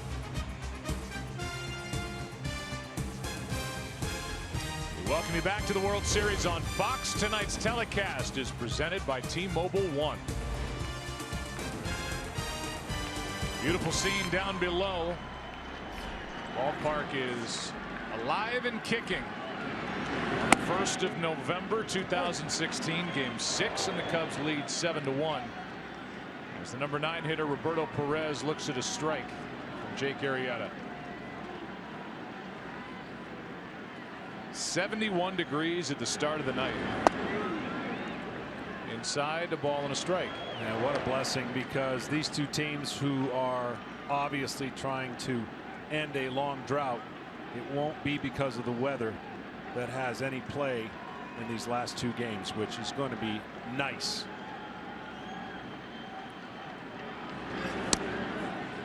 Perez totally fooled on that breaking ball, down and away, missed it by a lot. 1 ball, 2 strikes.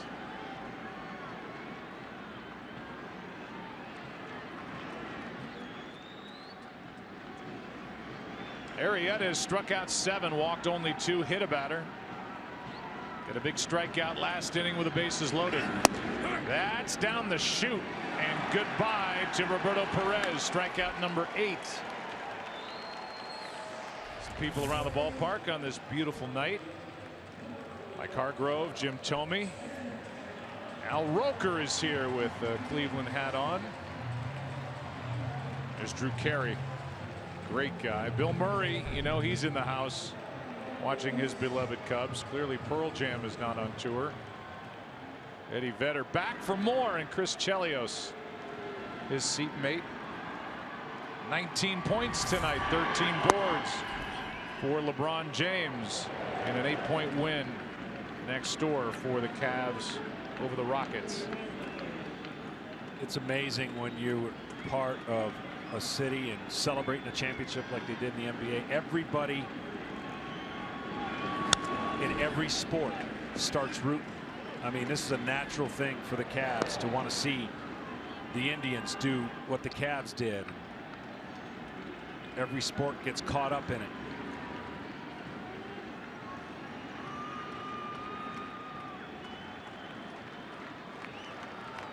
Look at that scene.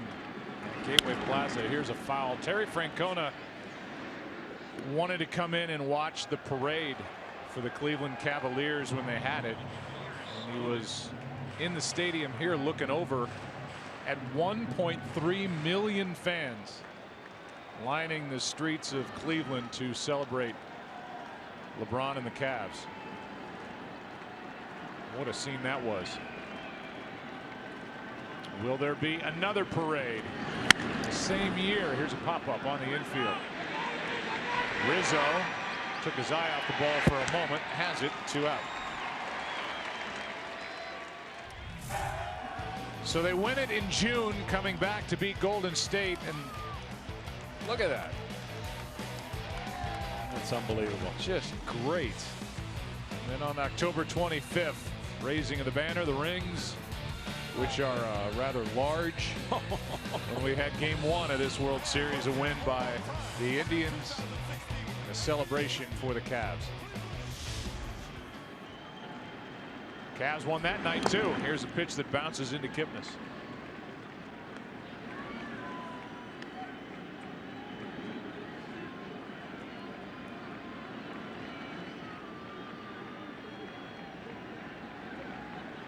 Two out, nobody on. A 1-0 pitch. Jason doubled his last time, and he scored the only run tonight for Cleveland to count 2-0. You know, just again, when we were talking earlier about trying to find storylines and statistics, I saw somewhere somebody tweeted the last time the Indians were in a Game 7 situation and there were 2 ties in the NFL.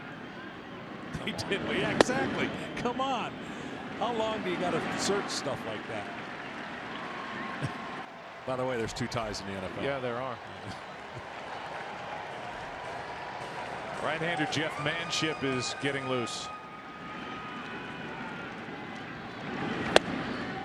3-1 on Kipnis. See, this is the only thing that you run in with Arrieta. 2 quick outs, 3-0 count, he can go back and forth like this. It's not your prototypical locked in. As Basio's sitting here going, lock in. 6-run lead. Pour some fastballs in there. Kipnis hits it deep into left at the wall. Kipnis, goodbye. 7-2.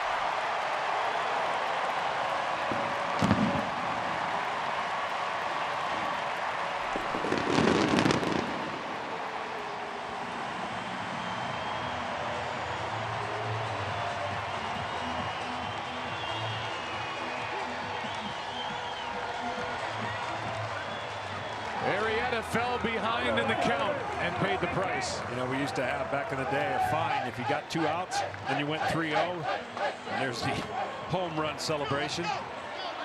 You got fined. But he got behind, had to come in, and Kipnis is glad that the 3-1 fastball went where it did. He's doubled. He's now homered, scored both runs. Here's Lindor. Strike one. The largest comeback wins in postseason history, just to get this out there. 8 by the Philadelphia A's over the Chicago Cubs. The 1929 World Series Game 4. Down 8-0, won 10-8. Kipnis got a lot of power the other way. 0-1. Hard hit right at Rizzo on one hop. And that sends Game 6 into the 6th. Solo shot Kipnis. Cubs lead is 5.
Fourth pitcher of the night for Terry Francona is Jeff Manship. This is down and away, ball 1 to Wilson Contreras. Bottom 3 in the lineup for Chicago: Contreras, Hayward, and Baez. 7-2 after the Kipnis home run. You're going to see a lot of those, by the way. He loves that pitch. He can spin it. Another one of those guys that can spin a baseball.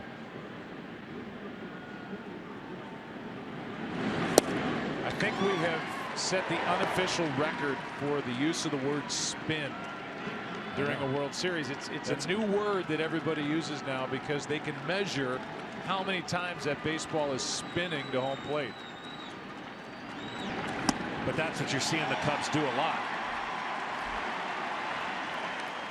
One away is Contreras is now 0 for 3, and we'll welcome you inside our broadcast booth. I'm Joe Buck. That's a Hall of Famer, John Smoltz. There's a Hall of Famer out there watching, Bill Webb, who's recovering from a couple of broken ribs. We miss you, Bill. I miss your awful singing. I miss you coughing into my ear right here. We're thinking of you tonight, buddy. As John Moore has done a fantastic job sitting in the seat normally manned by our good friend Bill Webb. Pete Macheska sitting there next to John Moore. Our producer is Pete, and with one out, here's a strike to Hayward.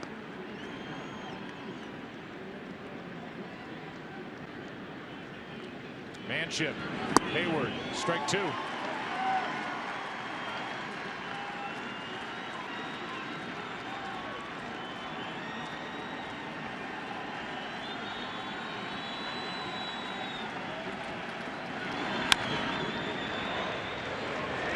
Steve Horn, our editorial consultant, reminded us during the break that the late great Jim Fregosi coined the phrase, sometimes you have to learn how to lose in a series like this. And tonight, you mentioned it earlier, Terry Francona can go through his bullpen, can bring in good arms, but he can save his big weapons for a potential Game 7 if his team doesn't rally. And I'm talking about the left-hander Andrew Miller, the right-hander Brian Shaw, and the right-hander Cody Allen. That's a lot of thunder in that bullpen if there's a Game 7. And that's why I thought it would be the hardest game he'd managed if it was close. Imagine in this situation right here, he would be awfully tempted in a tie game or a one-run lead to do exactly that. The formula has to work out for Terry Francona and his team to be successful, and it has. When they've taken the lead after 5, they don't lose, period. Last 23. But in a game like tonight, in a weird way, if this plays out and it doesn't get close, it actually is an advantage for him. I mean, the worst kind of losses are the ones you lose late, right? Well, this one might have been lost early. Hayward gets under it, skies it into right again. Chisenhall, 2 out. A T-Mobile One in-game box score for the Cubs. A lot of hits right there in the middle, from Bryant to Rizzo to Zobrist, and a 6 RBI night for Addison Russell. Outstanding collection of all the damage right there. And again, unfortunately for the Indians, this whole game's turned on a misplayed fly ball. Ball hit by Russell, just a routine fly ball into right center in the first inning.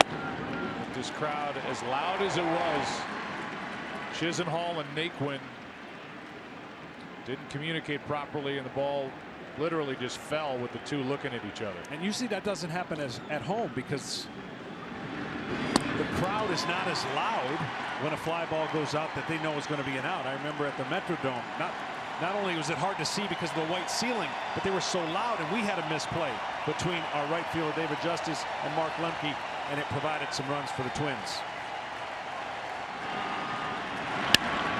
Here's Baez sticking the bat out and getting a base hit. And that's a couple times now Javier Baez has gone up the middle, and he looks skyward with his palms out to the side, saying finally, as he gets an infield hit. That's going to make his manager, who had a sit-down talk with him, a lot happier. Look, he looked bad on the first 2, and he decided to cut down his swing and take a chance with contact, and that's exactly what happened. Here comes Terry Francona. Manship gives up the infield 2-out hit. Zach McAllister's coming in out of the bullpen in a 5-run game.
Jeff Manship just exited, we talked about spin rate. StatCast is powered by Amazon Web Services, and here's the breaking ball and the spin rate.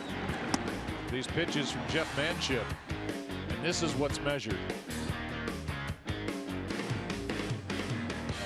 That's slowed down a lot. You won't see that kind of circle spin.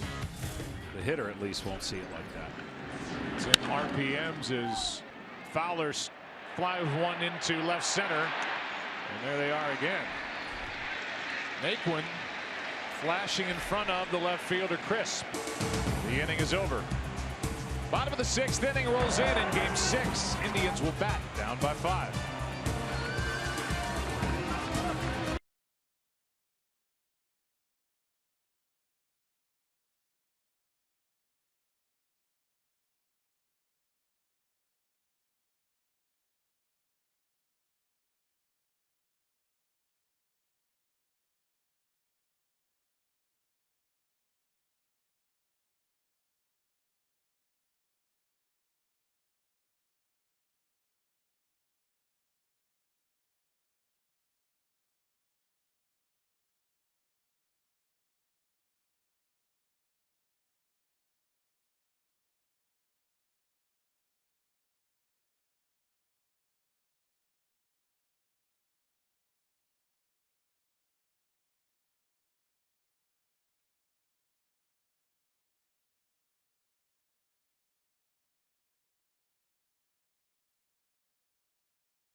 First pitch from Jake Arrieta misses to Mike Napoli for ball 1. It's a Cavalindians shirt here at Progressive Field. A 1-0 pitch is swung on and fouled back. That might have gotten out of the park behind home plate. If not, to the back reaches of the upper deck. 1 ball, 1 strike on Napoli, who has an RBI single and a strikeout. Brad Mills, the bench coach. Another big swing by Napoli, strike 2. You got to get the ball up, that's for sure. Down, he's got that swing path. He could hit moonshots. The pitch down. So Brad Mills talking to Tyler Naquin. There's been a lack of communication out in right center and left center. They can't hear Naquin. Here's a 1-2 pitch, just missed. 2-2. Joe West wouldn't ring him up. Glad you used the word just. Oh my. There's that late movement.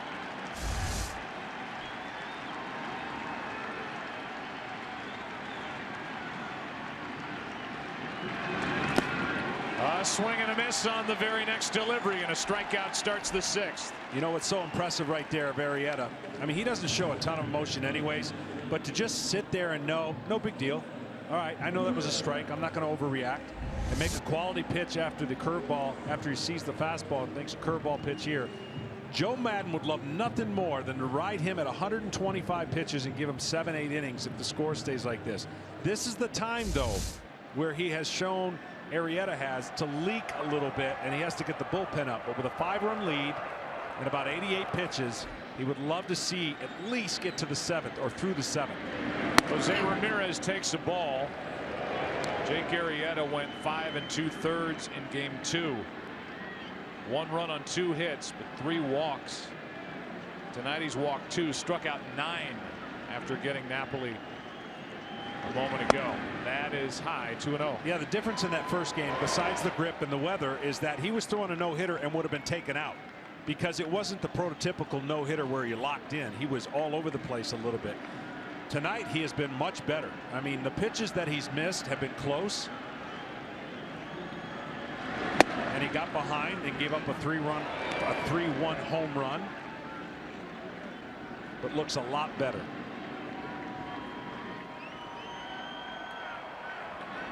Seven to 2 game. Cubs on top. 2-1 pitch from Arrieta. Jose Ramirez is fouled away. Strike 2. And the reason I say that is because when the Cubs and the Indians, if they were to play tomorrow and you can get through without using your big guns, like it looks like Cleveland might not, you want to have the same scenario for Chicago.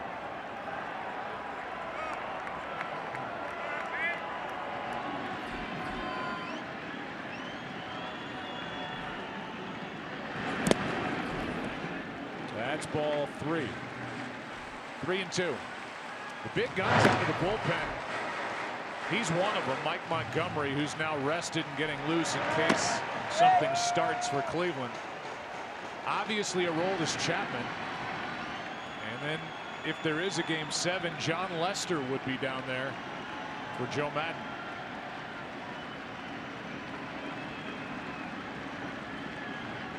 Three-2.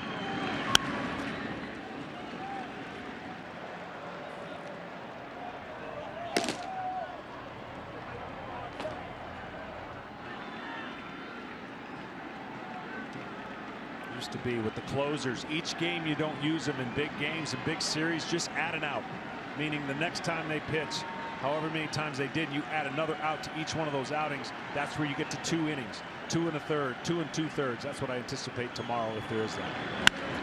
Fly ball into left, pretty well hit. Back is Zobrist, 2 out. T-Mobile 1 in-game box score for Cleveland. Kipnis has had a nice night. He's doubled. He scored twice. He homered last inning. Napoli with an RBI hit. Nothing else. A walk to Lindor. Jake Arrieta is 1 strikeout away from tying a Cubs franchise record for most strikeouts in a World Series game all time. He's got 9. The Cubs record is 10. And it was set in 1908. Orville overall. 1908 game 5 against the Tigers. I wonder what his nickname was. Oh.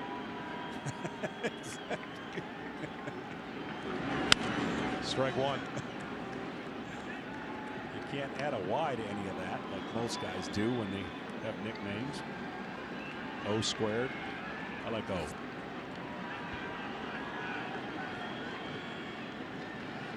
1-2. Rather 1 ball 1 strike. Chisenhall waiting. 2 out. Ball 2. Tom Verducci.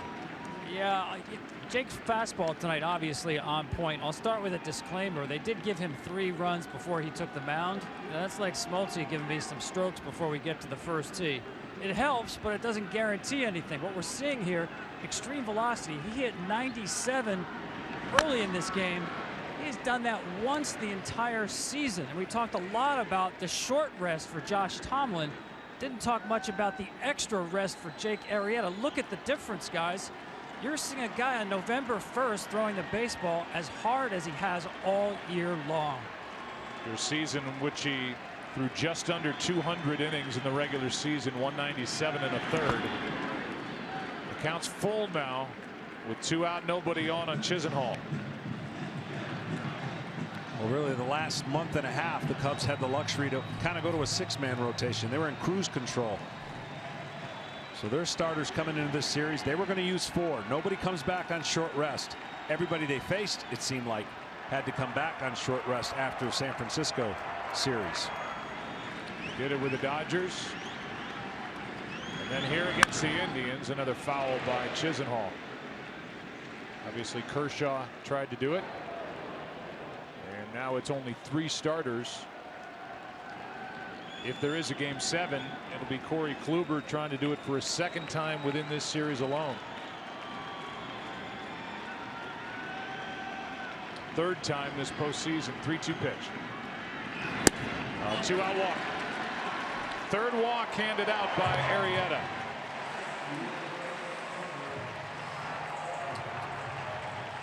And with Crisp coming up, Joe Maddon will play with this no more. And just like he did in game 2, Arrieta goes 5 2/3.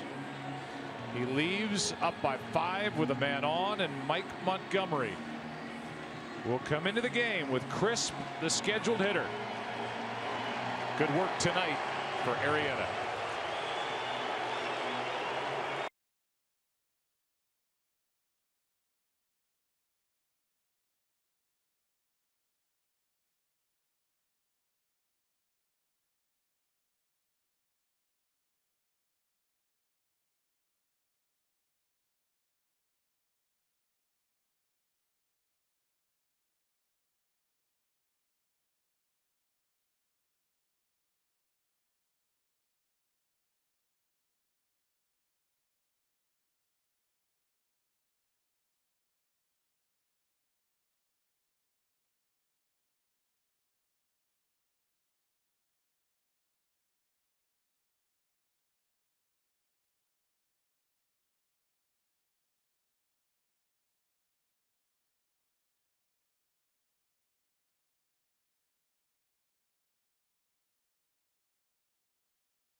Kicks off when bitter rivals USA and Mexico face off.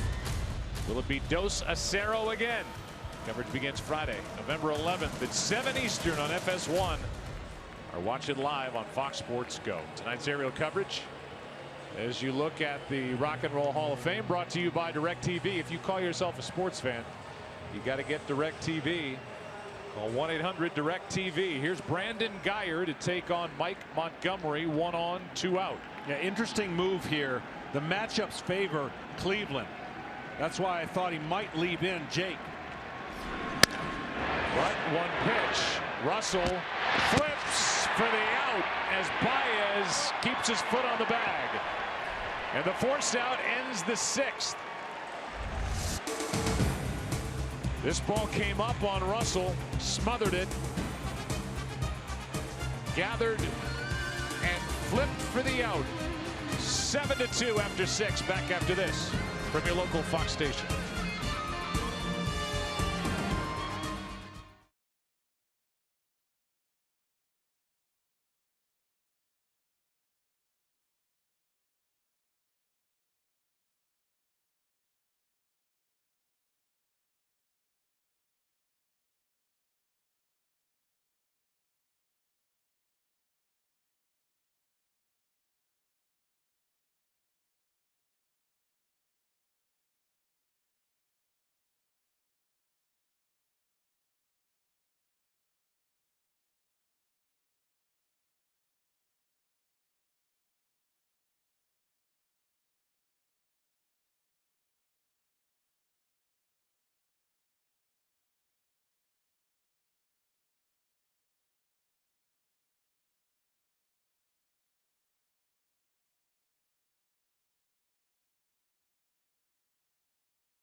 Welcome back to the World Series on Fox. Tonight's telecast is presented by T-Mobile One. A look at Gateway Plaza, where they are packed in watching, hoping for a big Cleveland rally as Schwarber leads it off and takes a ball from Zach McAllister.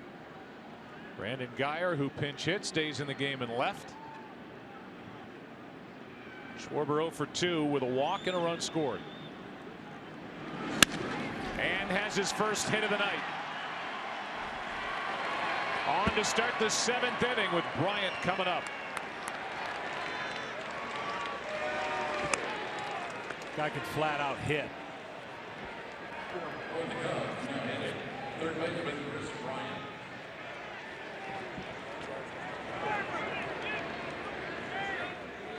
Schwarber gets his 4th hit in 11 at bats.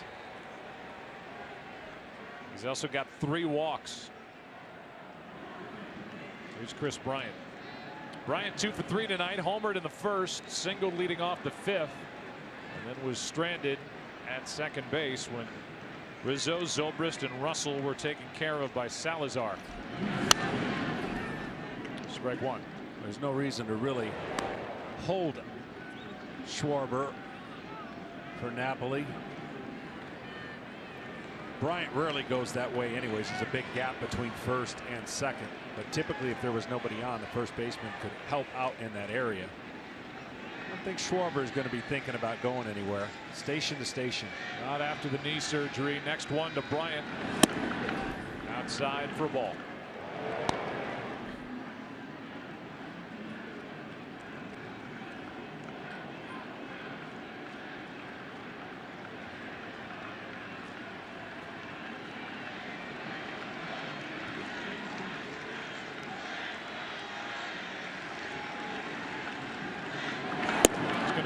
really interesting to see how Joe Maddon manages the last 9 outs. Hoping, obviously, to get to a Game 7 tomorrow night. And he would love for Bryant or somebody else to pop one and give him a little more breathing room so he could take the load off of Aroldis Chapman, who threw a career high out of the bullpen 2 2/3 innings 2 nights ago in Game 5. I'm just telling you, in this day and age with so much media attention and coverage and scrutiny, you got to trust your guys. But it's so hard when you have weapons. People and even managers will get nervous even with a 4-run lead. They're not going to take any chances. If there's a 4-run lead or less, Chapman's going to be in the game. I can promise you. Even a 5-run game. 3-1 to Bryant. Fouled back. Full count. And I'd do it the other way. I would trust my guys and then bring them in only if I needed to, because of what's at stake. Not only obviously tonight, but tomorrow. And then you got a full complement of a guy that you can bring for 2 innings plus. If you're going to do that down 3 games to 1, you're definitely doing that in the seventh game, no doubt.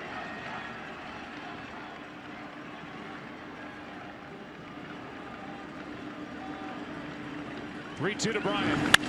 That is a foul ball down the right field line. And Schwarber will have to come back to first. Sam Holbrook said foul ball. And it was.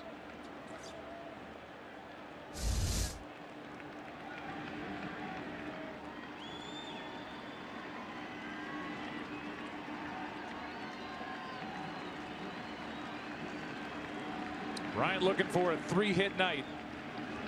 And he should spin something right here. 3-2 count.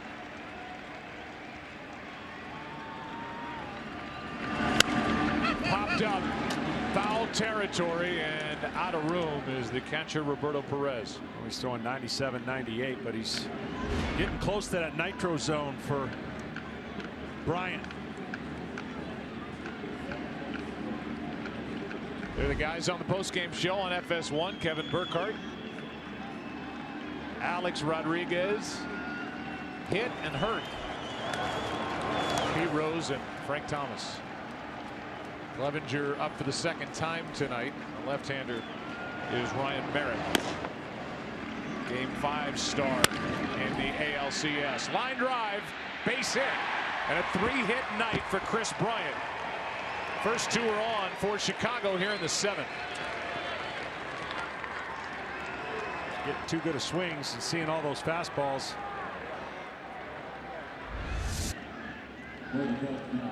Now another mess for the Indians. Terry Francona, I don't know if he'll go to the left-hander or not against Rizzo. Doesn't look like it at the moment, but I'll say again, these are big opportunities for Chicago to end some of the suspense and potentially keep Aroldis Chapman in that bullpen until tomorrow night. 2 on, nobody out, and the number 4 hitter Anthony Rizzo at the plate.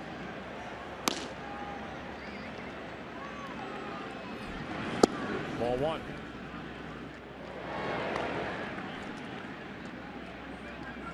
Fifth pitcher of the night for Francona, McAllister, after Manship, Salazar, Otero, Josh Tomlin, who pitched the Indians to the top of the division for good on June 4th.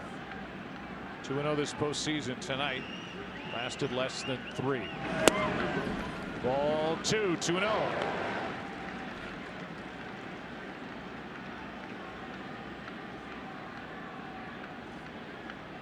Switch hitter on deck in Ben Zobrist. Dangerous count.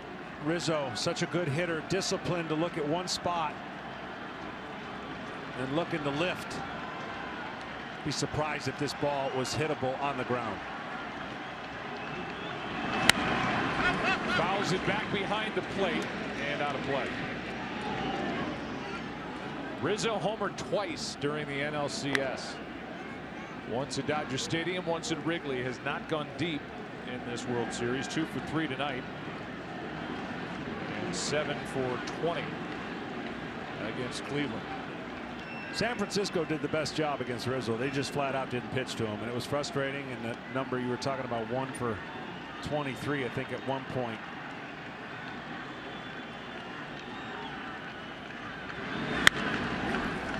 That's into right. Chisenhall will come to get it. The runners will hold at first and second, one out. And Zobrist is walking to the plate. Junior Home Run Derby allows kids 14 and under to compete for the National Home Run Derby Championship at the 2017 All-Star Game. Sign up today to host a free competition in your local community at jrhrd.com.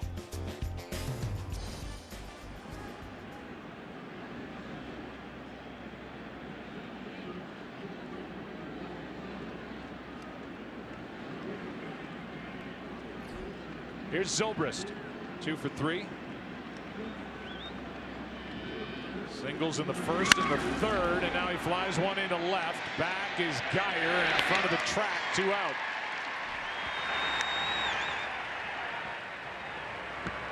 And it will bring in Addison Russell. Zobrist's bat looks like it's the start of the season right now. It's fresh. Every ball he hits seems to be squared up, and that one right there included. Addison Russell now in the month of October, 17 games, 2 in the regular season, 15 in the postseason, had 6 RBIs. In the month of November so far, he's got 6.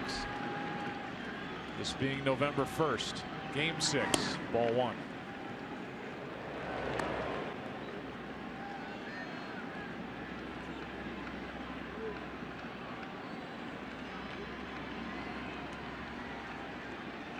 Remember, the lead runner is Schwarber, does not run well.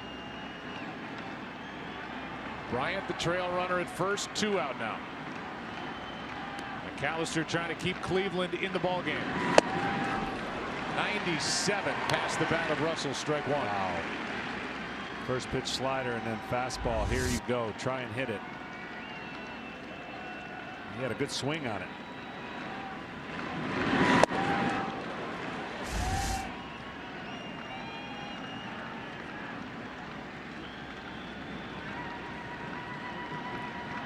The 1-1.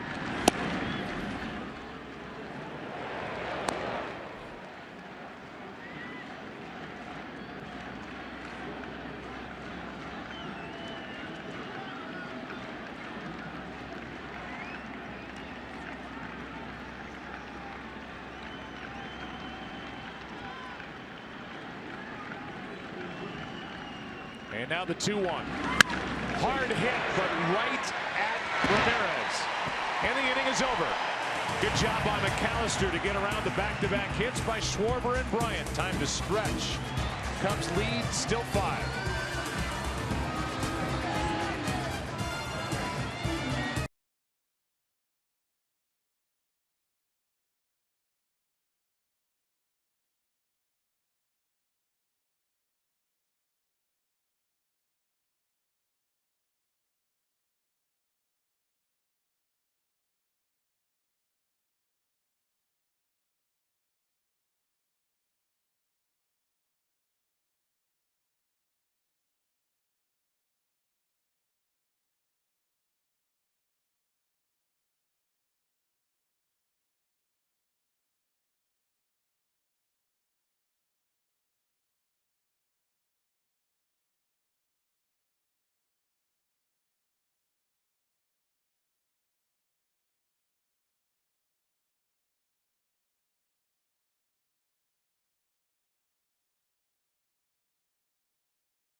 In the 6th inning, and he's out there for the 7th. Rajay Davis first up, pinch hitting for Naquin.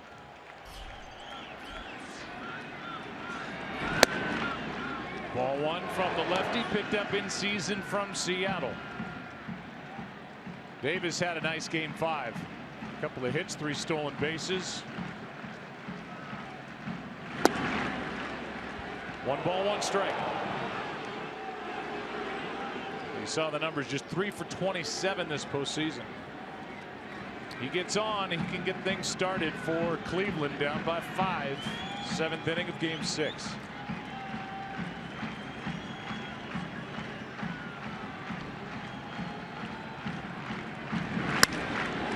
On a line, right at Fowler, 1 out.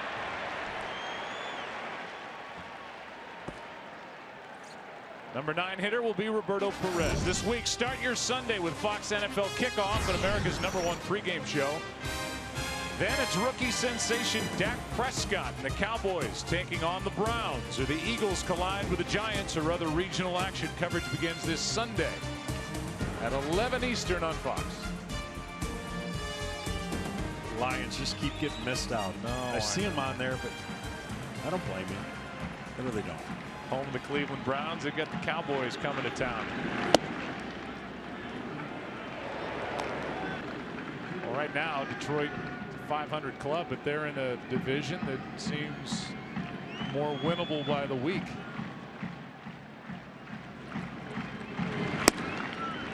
Got the Cubs in the World Series, and last night for John Fox, a win for the Chicago Bears over the Minnesota Vikings, who now have lost 2 straight. 1 ball, 1 strike on Perez.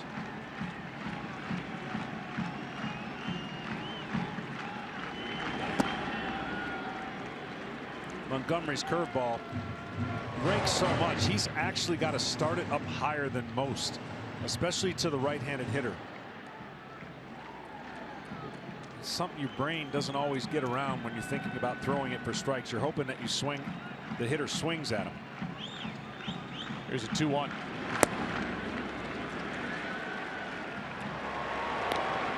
Three and 1 with a DH Santana on deck.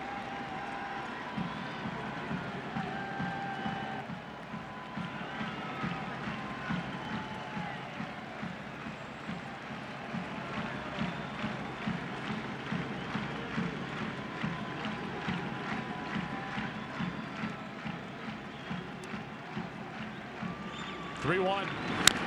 Full count.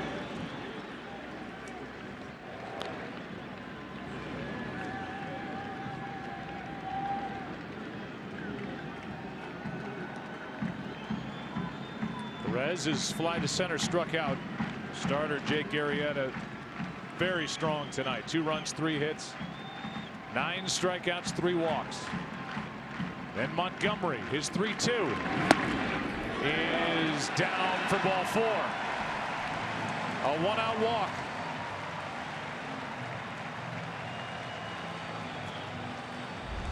Let's take another look. Another pitch that looked pretty good, called for a ball. And that's 1 on, 1 out. Yeah, gutsy take there on the 3-2 pitch, but he got the benefit of it. Aroldis Chapman is up. 7th inning. Justin Grimm is alongside.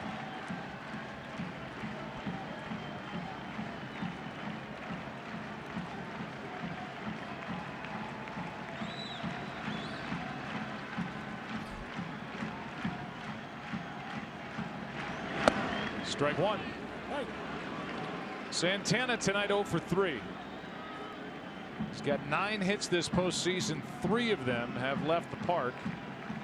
He's been much better against left-handed pitching. 417 at the start of the night. Strike 2. But that is the pitch that gives him trouble.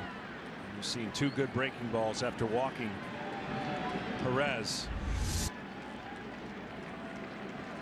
Index finger up, tremendous spin and downward tilt.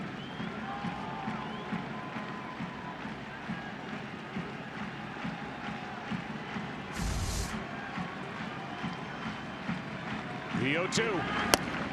Outside, ball one.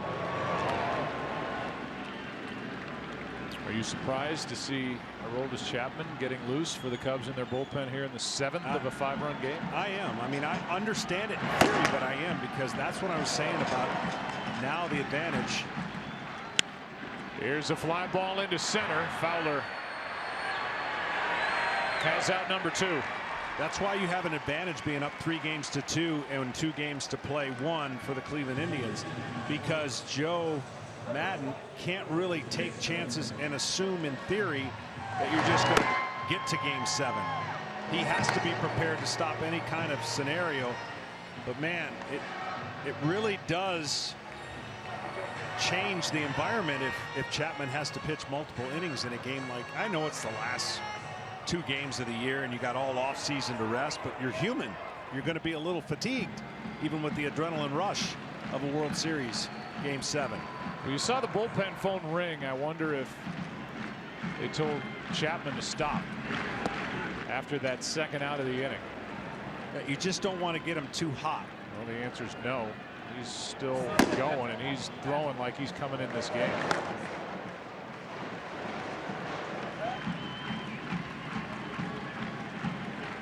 One on, 2 out.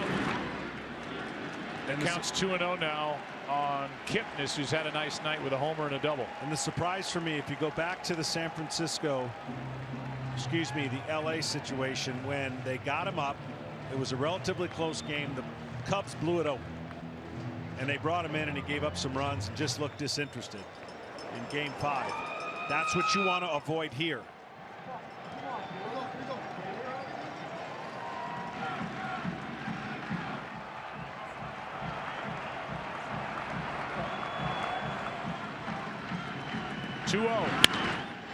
Right side, a base hit. 2 on with 2 out. Kipnis, a 3-hit night. And here comes Joe Maddon. Could he be going to Chapman here in the 7th? You've got Lindor coming up, and he is. Up by 5, 2 out in the 7th. Here comes the big left-hander in a 7-2 game.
Aroldis Chapman, one of the major reasons why this World Series got back to Cleveland. 23 of his 42 pitches, which was 2 off his career high, were 100 or more.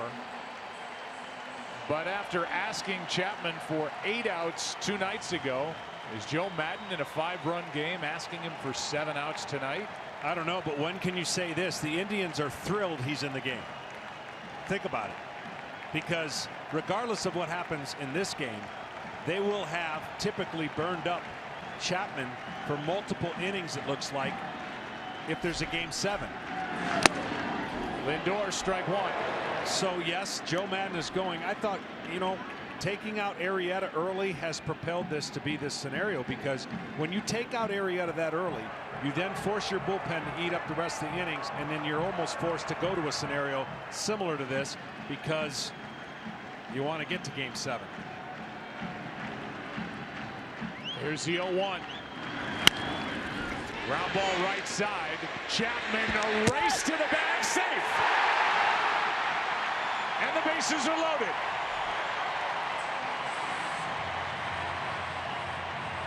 And Chapman is limping just a little bit going back toward the mound. It's about the 2nd time he's done this with a lower leg. You'd think a knee. He was limping earlier as he completed the game earlier. And this one will be. Oh, they may look at that. Meanwhile, right now he's already got the ball. So the question is, does the right foot of Chapman hit the bag before Lindor? And it looks like it does. This would be a major reversal. Yeah, there's enough, I think, there to turn it. And that's where I think he jams his knee a little bit. Now the athletic trainer is going to come out, and there it is. But this just had a weird feeling about it from the moment Joe Maddon went out there to make this pitching change. And you know, this is why it was so important in the top of this inning when the Cubs had 2 on with nobody out, that they add on, and they didn't. Good work by McAllister, and now an out call at first, so the inning is over. And Chapman had to throw just a couple of pitches. The question is he injured? Let's go to the 8th.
7 of this World Series. The Cleveland Indians, the Chicago Cubs. Tomorrow night in a matchup of Kyle Hendricks and Corey Kluber. Pregame show is at a special time on Fox, 7 Eastern, leading into Game 7 at 8 if necessary, or watch it all live on Fox Sports Go. Here's Clevenger into the game. And while Terry Francona hasn't had to use any of his big guns out of the bullpen, Miller, Shaw, or Allen, Joe Maddon has already brought in Aroldis Chapman. The good news for Chicago is nobody's looking at Chapman on the dugout bench. He doesn't need any attention after it looked like he jammed his knee covering the bag on that ground ball to first by Lindor. And he threw only 2 pitches. Not to call it a panic move, but it has an odd feel with the Cubs needing to win 2 to win it all, knowing that tomorrow night they're going to have to go to their bullpen at some point with a lead.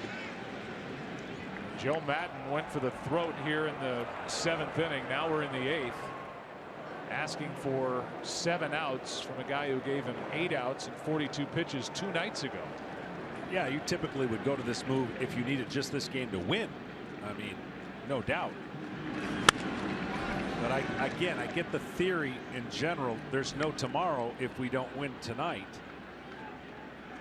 But if you don't hold a 5-run lead with the balance of your bullpen and bring him in later, oh well. I mean, he's hoping, he's asked the question tomorrow. That means he won.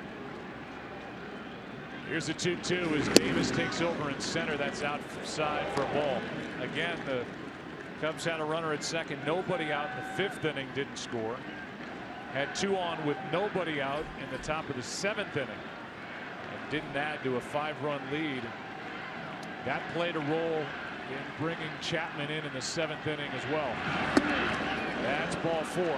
And I think, like you mentioned, I think the 2-out walk by Arrieta has made all these moves even possible. The 2-out walk, for whatever reason, in the history of what Arrieta has been the last 3 weeks, they did not want to create any more opportunities. But then the left-hander coming in allowed Francona to take Crisp and Naquin out and put in 2 right-handers. So that's where we have the scenario right now. Cubs up 5, and it looks like Chapman, unless they score a bunch more, is going to pitch at least the next inning. Here's Hayward now. And what's become evident in this World Series, the balance in the starting pitching goes to Chicago and their depth. The bullpen, no comparison. And the 3 big arms that Terry Francona has, and the couple of guys that Joe Maddon trusts. Obviously, the lights out Aroldis Chapman. Maddon trusts Mike Montgomery, and everybody else, you just don't know.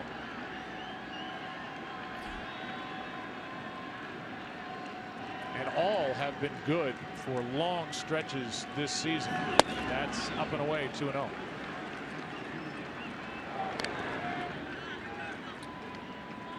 Ken Rosenthal is with us, so get your opinion. Were you surprised to see Chapman come in the bottom of the 7th?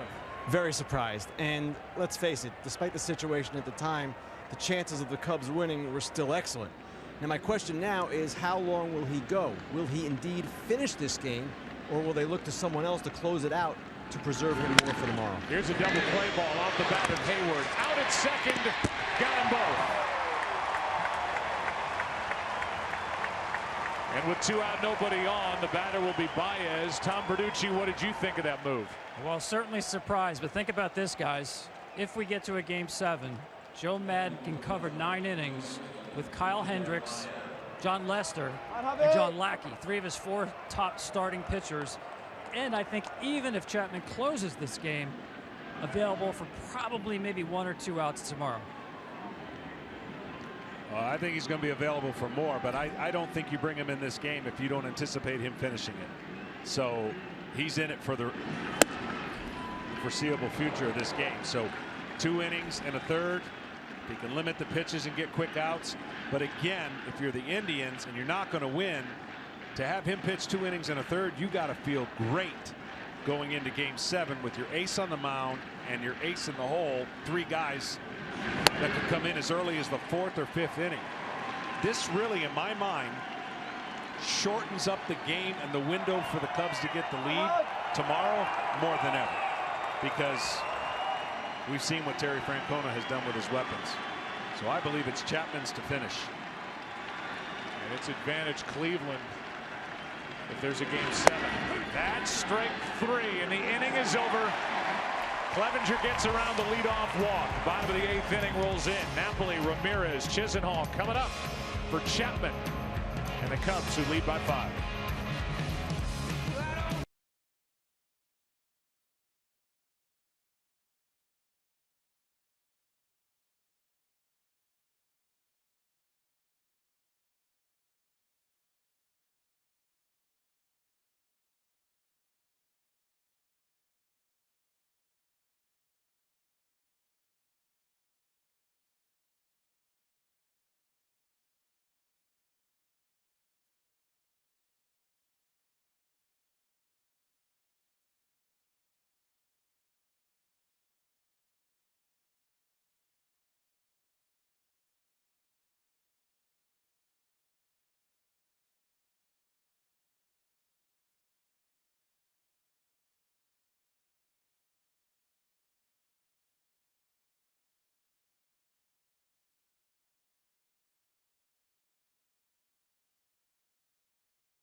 First pitch misses, up and away. Ball 1 to Mike Napoli. Napoli, then Ramirez, then Chisenhall against a rolled-as Chapman, who's still a bit gimpy. Limped out to the mound a bit. Fires a strike. Nice to be gimpy and throw 100 miles an hour. The count 1 ball, 1 strike. And Napoli, who's 1 for 3. 4 pitches thrown for Chapman. Cubs are hopeful he can be economical with the pitch count here in Game 6. Sizzling in for strike 2. What he did in Game 5 was pretty remarkable, since he doesn't do that a lot. Got to believe his stock went up because he's a free agent, so every time he's able to pitch multiple innings. Napoli went around, and that's a strikeout to start the 8th. And it is, I think, exactly like looking at a stock. It's rising and falling throughout October. There are a couple of times where Chapman's stock may have taken a hit, but it was when he came into games with men on, an unclean inning, so to speak. Because when he's been on and he's had the bases clear behind him, he's looked unhittable. Here's Jose Ramirez 0 for 3 tonight, strike one.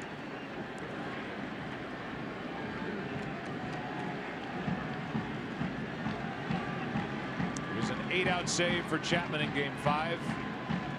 Not a save opportunity tonight. Up by 5. Looking for 7 outs, potentially 1 ball, 1 strike.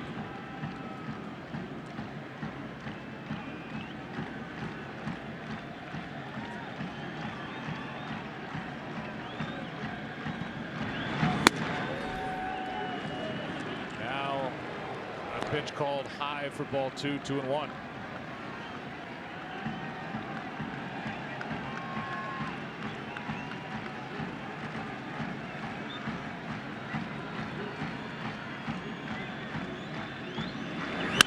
That's into center for a base hit. 1 on, 1 out.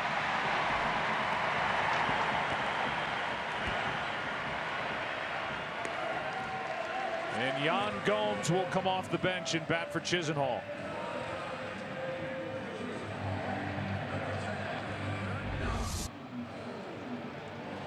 This is what you need him to do, and this is what the Indians are getting a chance to do, is see more and more of Chapman. Just to give you a little historical perspective, if Chapman were to finish this game tonight, the last pitcher to have 2 7+ out game finishing outings in a single World Series, Bruce Sutter for the St. Louis Cardinals in 1982. Master of the split finger pitch. Gomes, strike 1. Game 2, he went 2 1/3, got the win. Game 3, went 2 1/3, got the save against Milwaukee.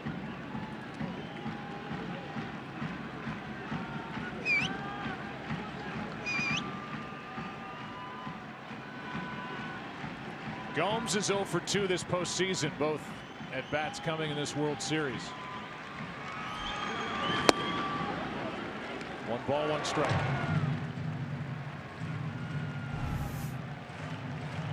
Now for Chapman, the more strikes he throws, the better, because you really ideally would like to get out of this game with 30 pitches or less. That means 2 innings and a third, and much more doable for multiple action tomorrow night.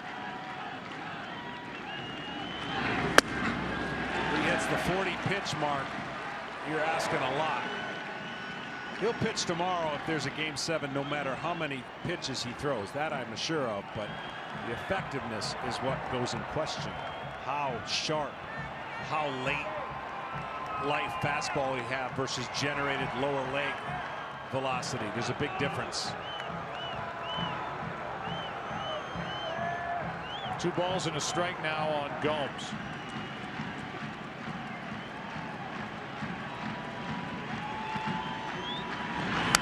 Two and 2. I never claimed even close to have the body that Mr. Chapman has, so I can only speak from my experience of pitching 3 innings in an elimination game in the playoffs, not the World Series, as a closer. And I just know I was going to fake it, that I wasn't tired after that game going back to game 5. It just takes its toll, and you have the adrenaline and the rush, and you prepare and you flush your body the next day. But to think it doesn't have a toll on you is somebody who's never done it before. Broken bat, might be 2. Out at second. What a job by Baez.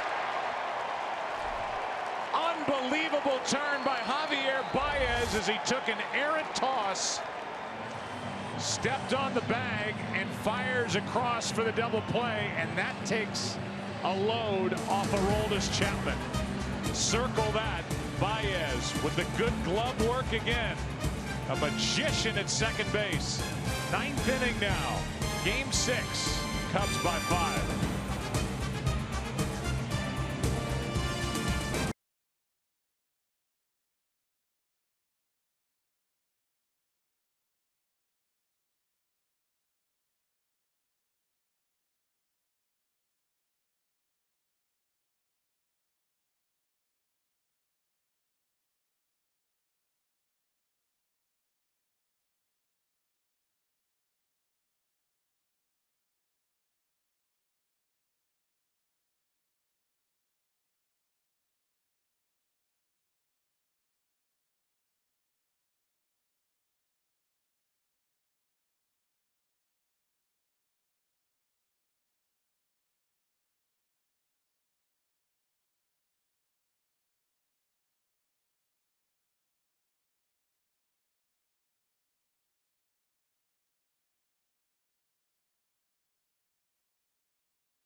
Here comes Zobrist. Safe as the ball gets away. At the wall. Grand slam. Cubs jumped out to a 7-0 lead for Jake Arrieta. They lead 7-2, ninth inning of Game 6. For Chicago, it will be Dexter Fowler first up. Took a strike from Clevenger. And now a ball. Michael Martinez is in the game in right field. The bench is empty for Terry Francona, but his bullpen is well stocked with Shaw, Allen, and Miller. Ryan Merritt also down there, but Francona more than happy to have those three untouched, ready for potential Game 7. A 1-2 to the right side for Kipnis. Fowler, a hitless night. Boy, it's been fun, John, to watch Javier Baez do what he's done all postseason around second base. Yeah, you see Russell got it in the palm and just kind of flicked it with his fingers. That is a huge play because, as you mentioned, that just reset the pitch count for Chapman. That double play. You've seen it from the first base cam, I'm assuming, right there. I go back to the first inning and how it changed all the strategy for Terry Francona. 1-0 going into the third, and Tomlin gets in trouble. He's using different formula of his bullpen. He can keep the game at a different point. Of course, once the bases were loaded and he brought in a reliever, and the grand slam took it to this point. Here's a high fly ball into center. Back on the track. Davis 2 out. So this would have ended the inning. You're talking the first 2 out, a homer by Bryant. This is an easy fly ball that a miscommunication caused 2 runs to score. A huge momentum swing. 3-0 for the Cubs. Arrieta, before he even steps on the mound, has been given a 3-run cushion, and then it snowballs from there. And it was Addison Russell who hit that ball into right center, who in the third inning hit a grand slam. His 3rd home run of this postseason. He's got 12 RBIs now for Chicago, 6 of them here tonight in Game 6. Here's Bryant, who's 3 for 4. Bryant has had good swings all night. It even changes the way Tomlin would pitch to certain hitters, because now you're behind the 8 ball. You got to try to pitch perfect. So that game turned quickly for the Indians in a way that it changed strategy for Francona. Another hit for Bryant. He's got a 4-hit Game 6.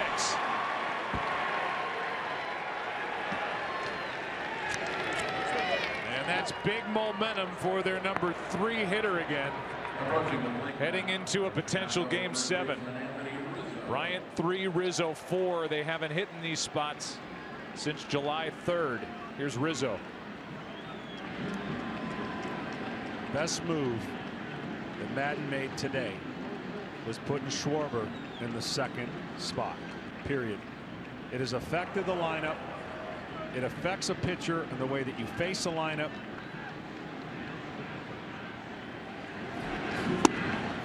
Strike 1 to Rizzo. And the hitters are feeding off of it. I mean, we talked about the top 5. Well, they have done their part with the exception of Fowler. The 6th spot delivered 6 RBIs because the front 4 in front of them gave Russell the opportunity to do damage. And he did it. Rizzo into right field. This ball is out of here. 9-2.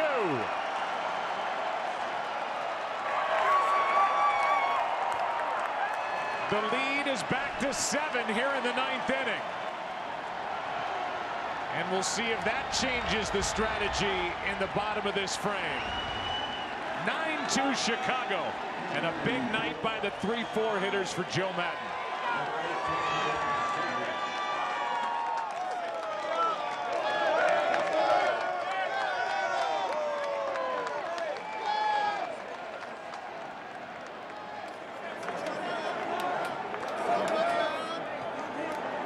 Nobody is up for Chicago in their bullpen. a conversation between Matt and Bosio. That's inside for a ball to Zobrist. I understand what Tom Verducci talked about, and it's a great point with regard to tomorrow night. Lackey's available.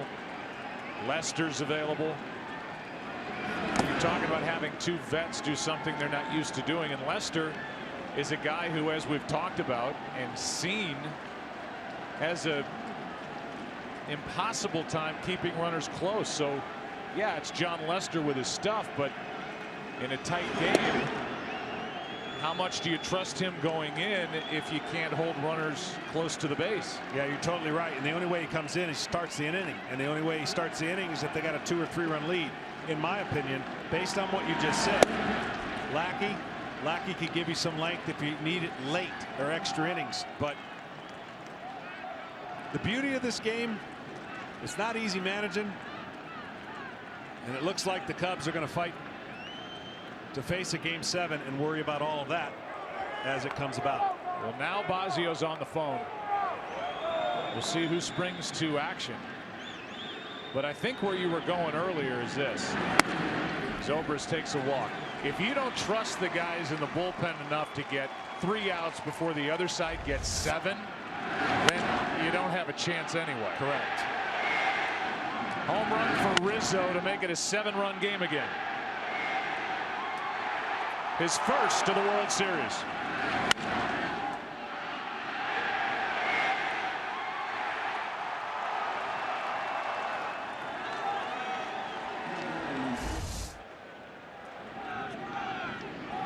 Here's Addison Russell. Russell with his 6 RBI night, batting for the 5th time.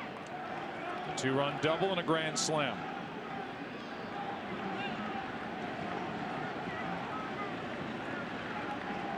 Two out in the inning. Zobrist aboard. 2-0 from Clevenger. I think the other scenario that could happen is we look at these guys that we talked about in the open. My goodness. The other thing that can happen with 2 outs and this happening with a 2-run homer, as the bullpen gets going, you have Chapman go out there and get an out. Give the guys time, plenty of time, and let them finish. Should end the inning. This is the 59th World Series game in Cubs franchise history. It's their first 3-homer game. Strop and Wood getting loose. Will one of them come in, or will it be Chapman? Rizzo goes deep. Shows off the smile. Cubs up 7.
Heads Up Fox. Tonight's telecast is presented by T-Mobile One. There'll be a lot to talk about after this one, especially with an eye toward tomorrow. Aroldis Chapman has thrown 57 pitches now, 34 of which triple digits over the last 3 nights. Strop and Wood, but it's Chapman on the mound. Geyer at the plate. Ball 1 outside. We intend to talk to Joe Maddon in our postgame show, which will air on FS1 with Kevin Burkhardt, Alex Rodriguez, Frank Thomas, and Pete Rose.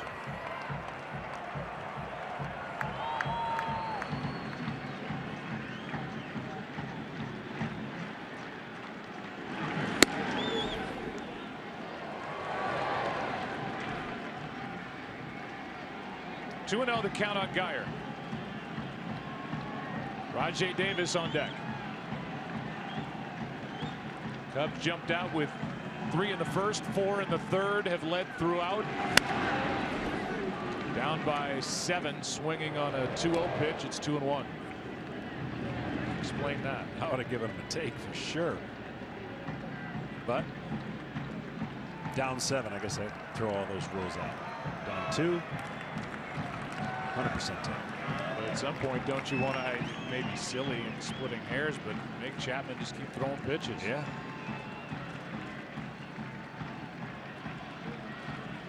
Here comes a 2-1 pitch. 3-1.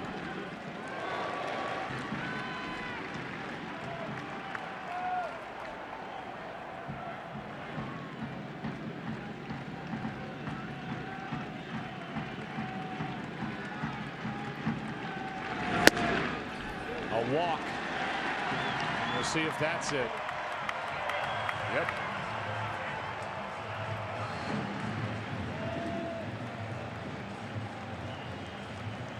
That's going to be it for Chapman, but it was not a short night. Here's the double play. Turned by Russell. Brilliance by Baez. That was in the bottom of the 8th. And then the home run by Anthony Rizzo. A 2-run shot into the seats and right.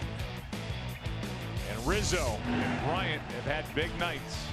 Chapman will think about a Game 7 as he's out here in the 9th inning of Game 6.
World Series Game 7 tomorrow night. Coverage begins at 7 Eastern.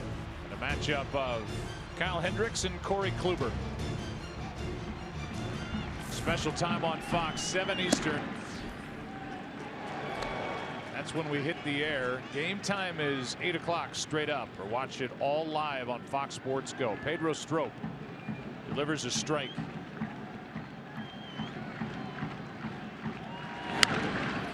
Here's a jam shot, foul backing out of play. Meanwhile, there have been records all over the place. World Series history made again as Bryant and Rizzo are the first 3-4 batters in World Series history to collect 7 or more hits in a World Series game. And there are the numbers. 62 pitches for Aroldis Chapman over the last 2 games, albeit with a day off in between. He threw 20 here tonight in an inning and a third. Allowed 1 hit, walked 1, struck out 1. High fly ball in the air to left, back into the corner. It's Zobrist for a long first out in the 9th. Davis gave it a ride, but Zobrist tracked it down, 1 on, 1 out. I know there's been major comebacks before, and we've seen it in the regular season, but it's unreal how intensified this game and this time of the year, right? I mean, it's amazing when you start counting outs, counting runs, counting base runners. If this happens, if that happens. Whew. I'm glad we're up here. 1 on, 1 out. Here's a wild pitch by Strop. As Roberto Perez looks at ball 1. I thought the theme tonight was going to be, at least I didn't say it at the beginning, but I thought there'd be 11 pitchers tonight, and there's been 10. It just has a feeling with the way that this game's being played with Tomlin and Arrieta. Now, I never thought it would be 9-2, but nonetheless 10 pitchers. 4 for the Cubs, 6 for the Indians. But none for Cleveland that would be considered their top 3 in the bullpen. And that is their closer, Cody Allen, their setup reliever, right-hander Brian Shaw, and Mr. Almost Perfect Andrew Miller. They are all ready for Game 7. Exactly. 62 pitches for Aroldis Chapman over 2 games. Strike 2 on Perez.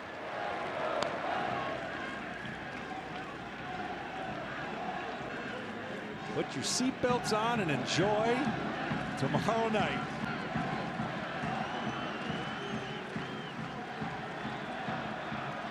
Joe Madden changing his lineup tonight. It paid off immediately with Schwarber in the number 2 spot. Moving Bryant back 1, Rizzo back 1, Zobrist back 1. And then Russell out of the number 6 spot with 6 RBIs. For the most part, all Cubs tonight. Here's one into right. This ball will go into the corner. That'll score the runner as Geyer comes home. Throw to second and out for the 2nd out on a throw by Hayward and a tag by Russell. Down by 6. Terry Francona loses a runner on the bases, and that won't sit well with Terry. That won't, but you're not going to see a better throw right here. Jason Hayward gets to this ball and then just throws a bullet so far that he had to jump, did Russell, and so much that he was out easily with Perez trying to get to second. And the tag by Russell on the right foot of Roberto Perez. Now 2 out. Here's Santana. He takes a ball.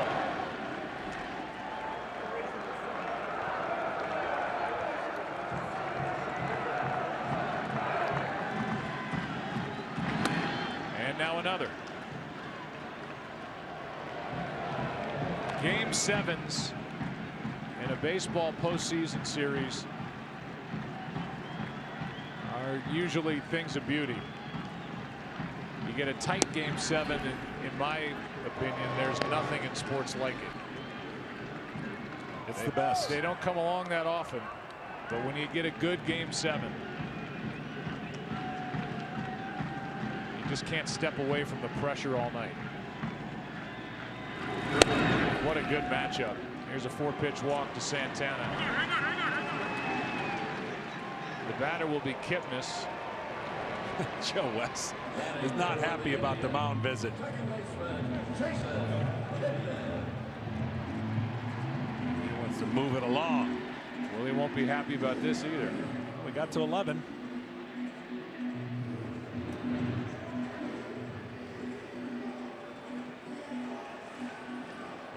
And I don't know if Strop was upset about the balls and strikes or whatever, but Contreras came out. So did Matt. Now Strop's coming out, and a smile from Pedro to Joe West.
On top with 3 in the first, and they've been smiling ever since. Leaving Wrigley, going on the road and forcing a Game 7 with 1 more out. We're in the bottom of the 9th inning, a 9-3 game, 2 out. And after the next out, it will be official. World Series Game 7, the starters, Kyle Hendricks against Corey Kluber, pitching on short rest for the 3rd time this postseason, 2nd time in this World Series. 2 great ERAs. And then the fun after they start tomorrow night's Game 7. Here's Travis Wood into the game. Jason Kipnis has had a big night. Strike 1. Taking 2nd is Santana, uncontested. And no stolen base awarded. Kipnis 3 for 4, needing a triple to hit for the cycle. There's never been a cycle achieved by a hitter in postseason play. You better not pull it. Hayward's over there. 1,508 games. There hasn't been a cycle, and there won't be one here tonight. This is Russell. Cubs have forced a Game 7. Winning it 9-3.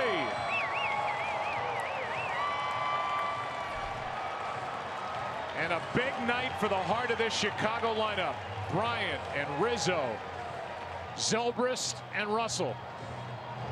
And Travis Wood gets the final out in a 3-hour, 29-minute game.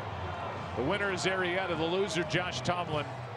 And tomorrow will be the 38th winner-take-all Game 7 in World Series history, and the third in the last 6 years.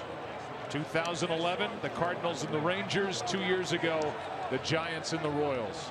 Well, I don't know how much sleeping there will be tonight, but I can tell you this: whoever enjoys the moment the most tomorrow will have a better chance of success. You have two of the most non-emotional pitchers that I think are ready for a Game 7 in Hendrick and Kluber.